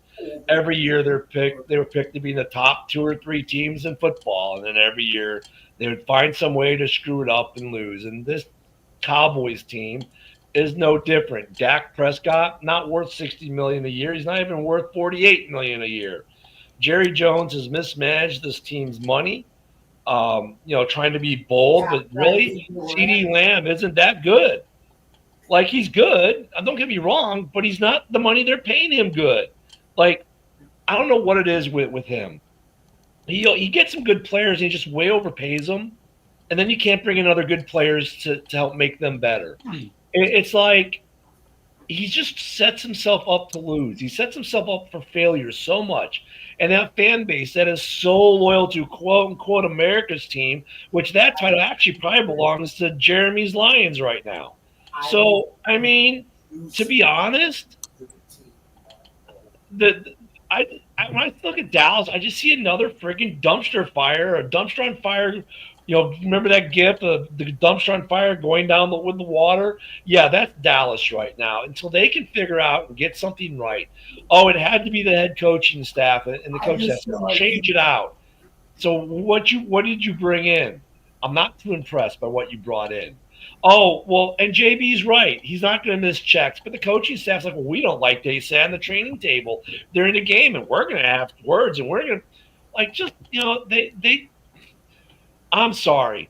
Dallas, you've got this thing in their head. You're like, I'm sorry, Jason, but like a lot of Packer fans, you just think, oh, we've been so good for so long, we can do no wrong. No, you can't. And you are. And you're not going to be that good. At least Packer fans were at least the worst of the best for such a long time that they can point to all these little division championships they won and did something. Dallas, you can't even do that. Even when your division was like, who wants to lose bad enough to win it? You still couldn't do that because the Giants did it 7-9 and win a Super Bowl. So no, the Cowboys, they know what they need to do: clear out that freaking house and rebuild from scratch, sell the team, do whatever. But the way they are now, they're never going to win a Super Bowl as long as Jerry's alive. Your attempt to elicit a negative reaction out of me failed, Ken, but good try. No, because I know you're not one of those weird homer Packer fans, because Packers were the worst of the best for a long time, and they won a lot of championships. But there are Packer fans out there like JB and I know that reversed it. It was the best of the worst. Get it right. Yeah, thank you. Best of the worst. Thank you. Yeah, but there are Packer fans out there who think that the Packers can never do no wrong, and this, that, and there are guys out there, no matter who it is, oh, we're awesome. Well, no, you know better than that. The Cowboy fans are like that too. It doesn't matter what Jerry does. It doesn't matter this, that. It's always someone else's fault. The refs love Mahomes. Oh, it's because Travis is dating a pop star. Oh, no, it's because CMC went to the Niners. Oh, no, it's a curse of T.O., whatever. Dallas is just and they've been this for a decade plus. Here's why it's not a complete dumpster, and the only thing where I disagree with you is they have too many good players. That's the problem. That's why I don't know where to put them. I mean, you got Pickens there. I know you guys don't like Pickens. You have CeeDee Lamb there. You got Parsons, who's one of the best defensive players in the league. Trayvon Diggs. I mean, so there are players there. So that's why they're not. That's why it's harder to say it's a dumpster because it isn't, Ravi. They do have players. It isn't, Ravi, and here's why. Because while they've got those 4 players, they're not all of them except one who doesn't have a contract right now are overpaid. And then because of that, they're not allowed to get their supplemental players. Like, where's their T-Sizzle to Ray Lewis? They don't have that. Where's their Briggs or Urlacher? They can't get that. Why? Because they gave all the money to Urlacher so there couldn't be a Briggs. They gave all the money to Ray Lewis so there couldn't be a T-Sizzle. That's their problem. And that Dak Prescott is not worth $60 million a year. And why, CeeDee Lamb, why can't they get him a running partner out there to help him with breaking out of coverages and not taking triple teams? Because they have no money to do so. So now they got to get me and JB off the street at 50-some years of age and can't run. That's their problem. Prescott's perfect example. Would you rather have Prescott or Spencer Rattler? Prescott. Would you rather have Prescott or Josh Allen? Allen. That's what point exactly. That's where the Cowboys live, right in the middle. But where the problem comes in with that, Rav, is would you rather have Dak at what you're paying him or Spencer Rattler? Spencer Rattler. Would you rather have Dak at what you should be paying him, which is about 40, or Rattler than Dak because I can use that other 20 to get somebody else? Yeah, that was his problem. Yeah, and I get that. Here's the other thing too. They have not had a real coach since Jimmy Johnson. Barry Switzer won it with Jimmy's players. Let's be real. Right. So that's what you got going on there. Well, the big thing with the Cowboys with Jerry, and this is where I piss off Cowboy fans because as much as I can't stand them, I'm the reasonable Cowboy hater. I don't just say I hate the Cowboys and I don't have any reasoning behind it. Right. It makes no sense what they do. They like the sizzle, not the steak. It was publicly known. He put it out there. Derrick Henry wanted to play for the Cowboys. Instead, he throws the extra money at Dak Prescott, doesn't bring in arguably the best running back in football. And if you could tell me 3 running backs on that team, I'll buy you a Coke. There is nobody on that team to run the ball. I can Zero guys to run the ball. No, I'm saying this year. Oh, this year, they got the rookie blue. They don't have Romeo Dowdell. They still have the guy out of K. You see what I mean? You see what I'm saying? The guy, the man. What I'm saying is, but I gave names. I gave names. Guys, anyway, I gotta. Yeah. Go ahead. Sorry. Gotta go. No, go ahead. All right. Thank you very much guys, this week. Definitely Rary Sports at company.site. Definitely check it out. You can get some of those Ravens and Orioles jerseys with the links on Twitter and etc. So thank you guys. Check out the podcast on Wednesday. Have a good one, Rav. Amen. See you later, Rav. Good night, Rav. And then there were nights. But with the Cowboys, it's something that they have consistently been delusional about. And it's not just been the last few years. They have had so much talent on this team that they have completely just pissed away. Yeah. It's ridiculous. They had a offensive line with not 1, 2 Hall of Famers on it. Until recently, you had Tyron Smith, Zach Martin, both Hall of Famers. I don't think there's any argument to that. What happened with them? Absolutely nothing. You had a center in Travis Frederick who, if he doesn't contract that illness, he's a borderline Hall of Fame center at the same time. You had a left side of that line that you could have put any of the 9 of us behind and got 1,000 yards. Lyle Collins was but they didn't do anything with it. You had Tony Romo for all that time that was actually playing halfway decent at quarterback. But you kept doing other things. You kept bringing other people in that didn't make any sense. You run DeMarco Murray absolutely positively into the ground one season, and you get nothing else out of him after that. And here's the other kicker, guys, and follow me on this. These guys, when they're on their rookie contract, they play out their ass. As soon as they get that new contract, it goes away. Zeke, DeMarcus Lawrence signs his extension, and 3 days later he's having shoulder surgery and he's going to be out for 6 months. The list goes. Dez Bryant. The list goes on and on. Dak Prescott. They play well until they get that big contract. And then when they get that big contract, it's all of a sudden, hey, I'm the whatever for the Cowboys and I'm making ukus of dollars. Okay. And they're not going to get rid of me. Which is where that big difference comes in between them and some other teams. And I'm not going to just use the Steelers as an example. I can use other teams as the example too. If you're not going to be performing to the standards that you're supposed to have, you're gone. Rich, here's the bigger And I'm question. sorry. You guys can say whatever you want about Micah Parsons. If Jimmy Johnson was coaching that team, I don't care what Jerry said or anybody else, Jimmy Johnson would have cut his ass the minute he saw him laying on that table. Like, let me ask you a question, because I think Micah Parsons is a guy that if you were cut, the lines would be out the door for teams to sign him. But I want to ask more specific. If Dak Prescott got cut tomorrow, how many teams representing this panel do you think would be knocking down his door to sign him? I think Pittsburgh would sign him in a heartbeat. 5. Green Bay wouldn't want him. Detroit wouldn't want him. Chicago wouldn't want him. Saints wouldn't get him. The Vikings might take a shot at it, but that's the only team in the North. I mean, think about it, especially at his price tag. I don't know many teams that would.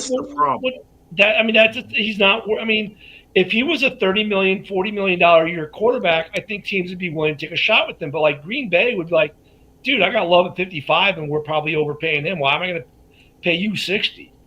Right? And I think Love is better than Dak, unfortunately for me. With Jared Goff, he's making 48. He's better than Dak.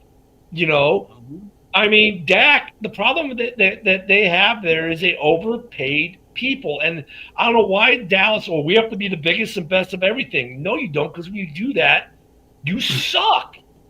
What? I do have a current score update. The Tigers just hit a grand salami against the Oakland Athletics to take the lead in the fourth.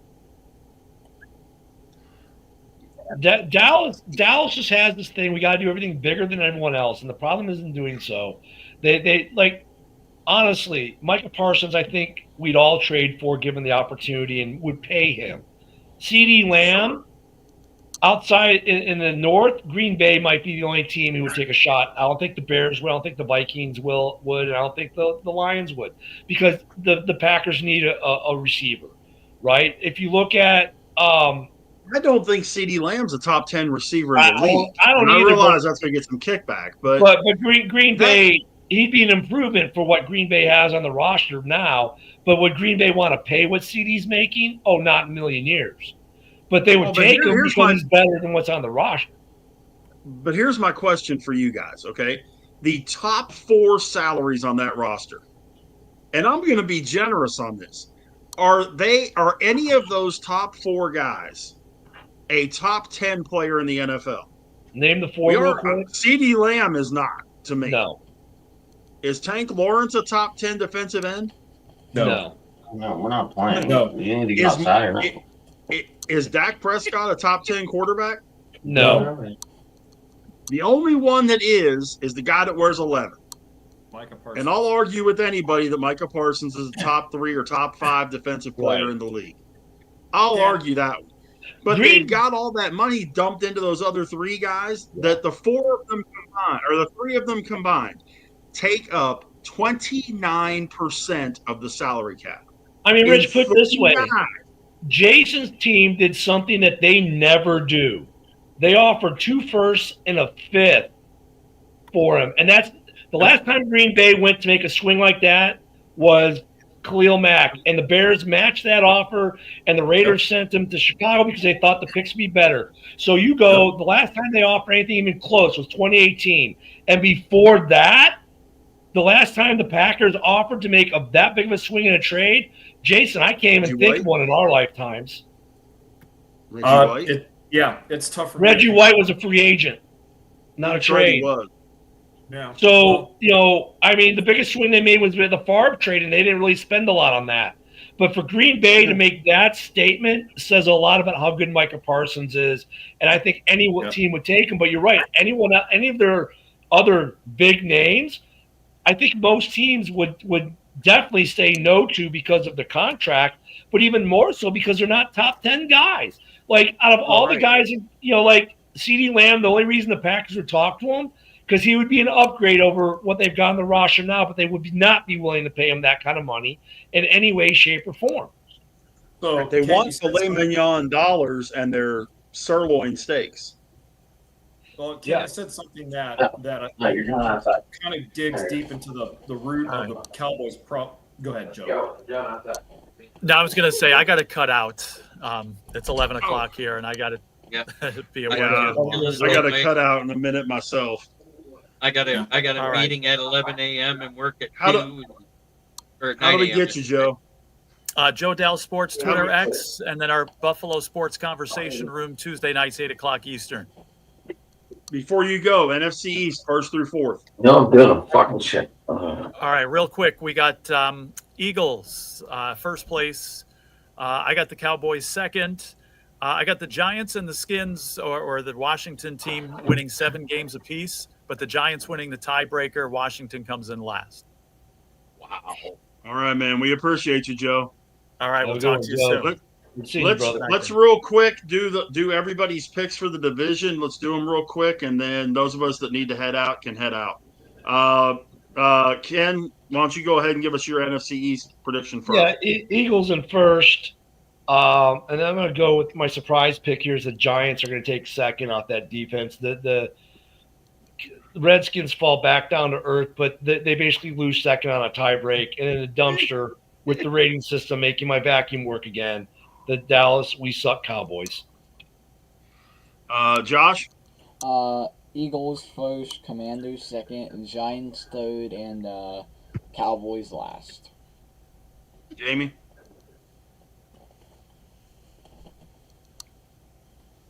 You're muted. Yeah. Okay. Eagles first, Commanders second, and a coin flip between the Giants and the Cowboys for 3rd and 4th. Adam, NFC East. Sorry, my dog was driving me up a wall. I don't know what she wants, but anyway, that's why I kept getting up. She had to go out, then she didn't have to go out. But anyway, I have Washington, Dallas, Cowboys, Giants. Jeremy, NFC East. NFC East, I got it. Eagles, Commies, Giants, Cowgirls. Jason? Billy, Washington, Giants, and Cowboys. Haas? Eagles, Commanders, Cowboys, Giants. I'm going Eagles, Commanders, Giants, and Cowgirls. Don't forget, guys, next week we'll be doing the NFC North and the NFC South. So obviously we will have 3 NFC North teams represented. If we can find some Viking somewhere, we'll bring him in to have all 4 teams represented. I might be able to bring in 1 or 2 Vikings. Yeah, we know a few. We know a few, but they might want to bring their sex toys, so I'm not sure. Yeah, the one like to talk about what is that crime channel and calls it murder porn. I was like, what? No. But and then we'll have Haas talking about the Saints too. I got the paper bag ready.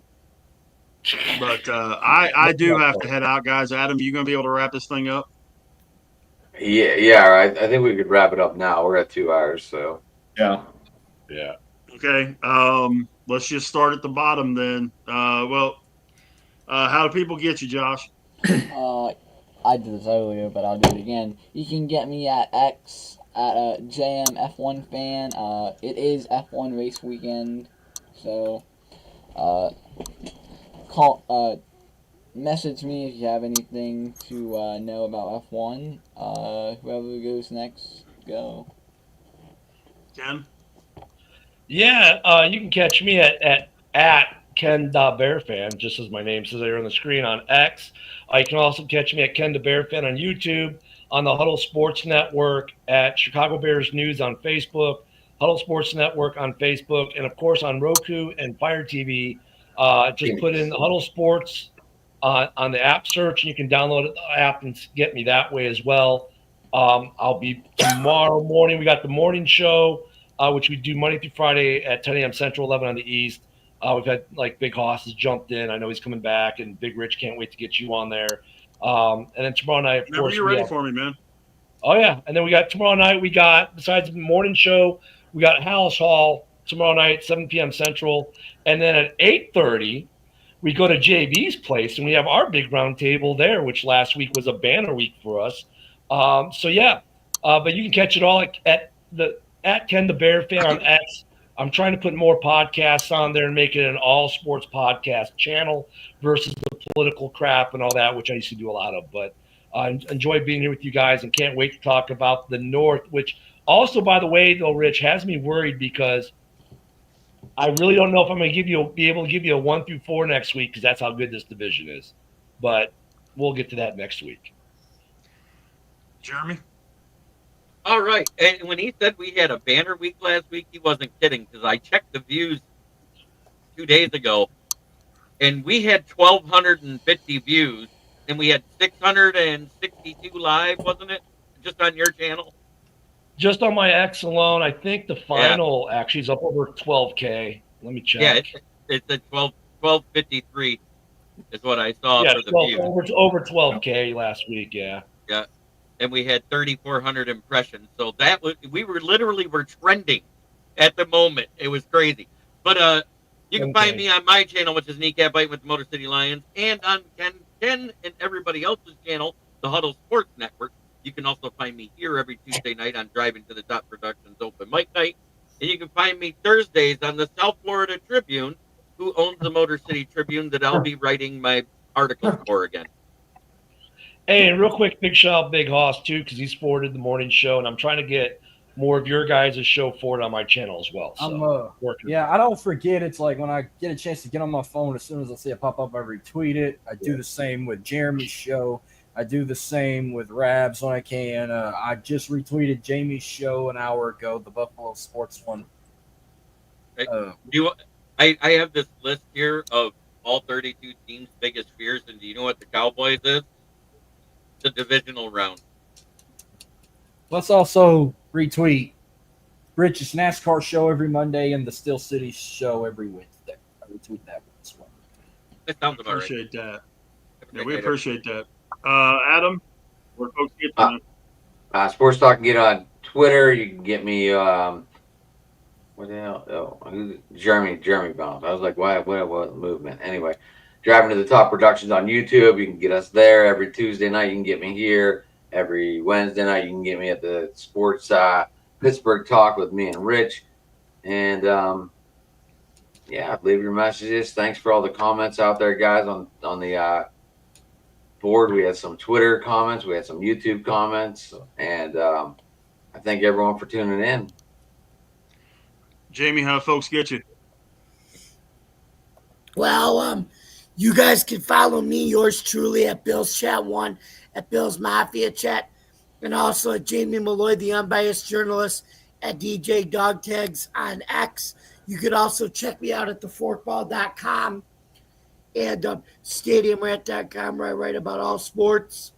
You guys can then catch me on me, Joe, and I on the Buffalo Sports Conversation Room. We just had our premiere episode of season 3.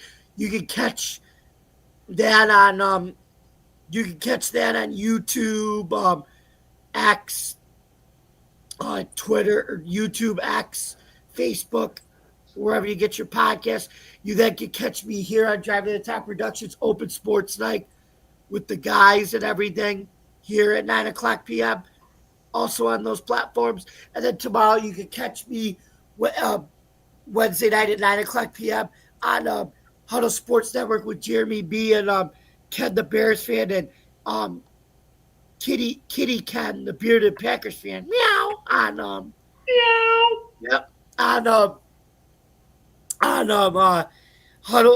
Huddle Sports Network with those guys. You can catch us that on Roku TV, Amazon Fire Stick, YouTube, and Facebook. And then starting next Thursday in February, we will be doing season 3 of the UFL with Jeremy, Marcus, and can't wait to Houston don't have a team. I ain't doing it. Then just me and Adam and everything like that. But yeah, thank you guys very much for listening. Don't forget to subscribe to our YouTube channel, like, comment, ring the bell for notifications. For more content on Driving to the Top Productions, you can visit our YouTube page, Twitch stream, X stream, Facebook stream, wherever you consume your podcasts. I'm JB Malloy, and we'll see you next time here on driving to the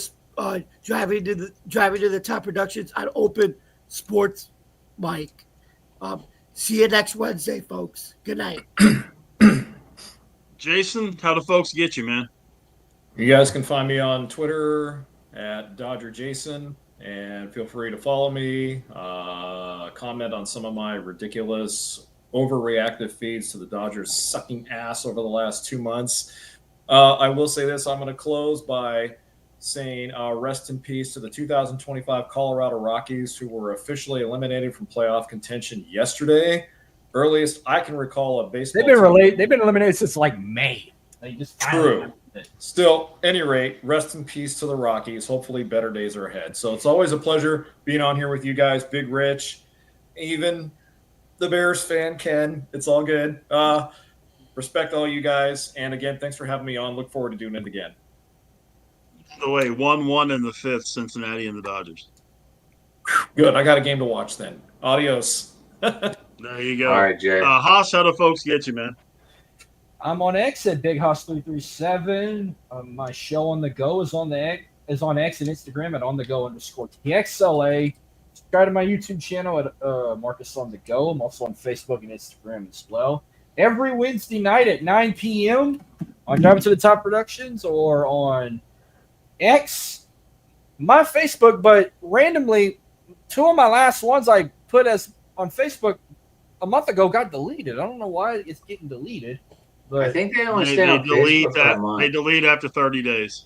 Or yeah. 45 days, I think it is. Well, They delete on Facebook. You're going to see the show no matter what on Wednesdays. But there might be times I might pull double duty where I might go live at 7 with a guest. Like, for example, when the Saints play the Bears, Ken's going to come on my show to preview that game immediately after I come on his show. We're going to work something out there. Or figure it out. When I bring a guest on next week for the Cardinals game, he's only coming on to preview that. He don't want to talk about the Astros because he's not an Astros fan, or talk about UH or McNeese or UL or any of the college stuff. So when I bring him on next week, we're going to do the preview at 7. I'm going to take an hour breather, and I'm going to come back at 9 to do the rest of my show. That's next week. But I got exciting What divisions are we doing next week again? The North, baby. The North. I know that. NFC North, NFC South. NFC. Next So week we're is doing NFC all North, NFC. Yes, NFC, because the only AFC division we have left is the AFC North. Gotcha. I was just throwing. Oh, we gotta do the AFC North on Steel City Talk because you said something. Yes, about we'll do being that. on We'll do that Wednesday. next Wednesday. Next Wednesday, Josh. And Big Hoss had the best post ever about the Saints last week, and I reposted it. You talking about the Bears? paper bag? Yeah. Bears Twitter loved it. I'm glad because I'm going to be pulling it out eventually.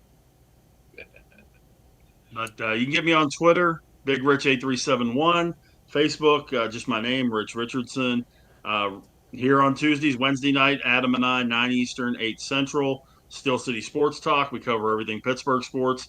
Monday night, 7 Eastern, 6 Central, Two Tire Change. It's our NASCAR program. We just did a preview for the playoffs and made my predictions for the NASCAR playoffs, and we'll be tracking those through the next 10 races. So any final thoughts from anybody before we head out of here? It's almost Once, time. twice. Almost time, baby. It's almost time. College is back in the saddle almost there. already. Tell your wives on Sunday they know from pregame until the end of Sunday Night Football, do not disturb. Or from Thursday to Monday. We're busy. Really. We can have Tuesday, Wednesday time, but and that's including Wow. college football on Saturday. Ohio State Texas game. Come on, that's gonna be a good one. Well, till next Tuesday, folks, join us for another open mic night. My name is Big Rich. So long, everybody. Have a good one.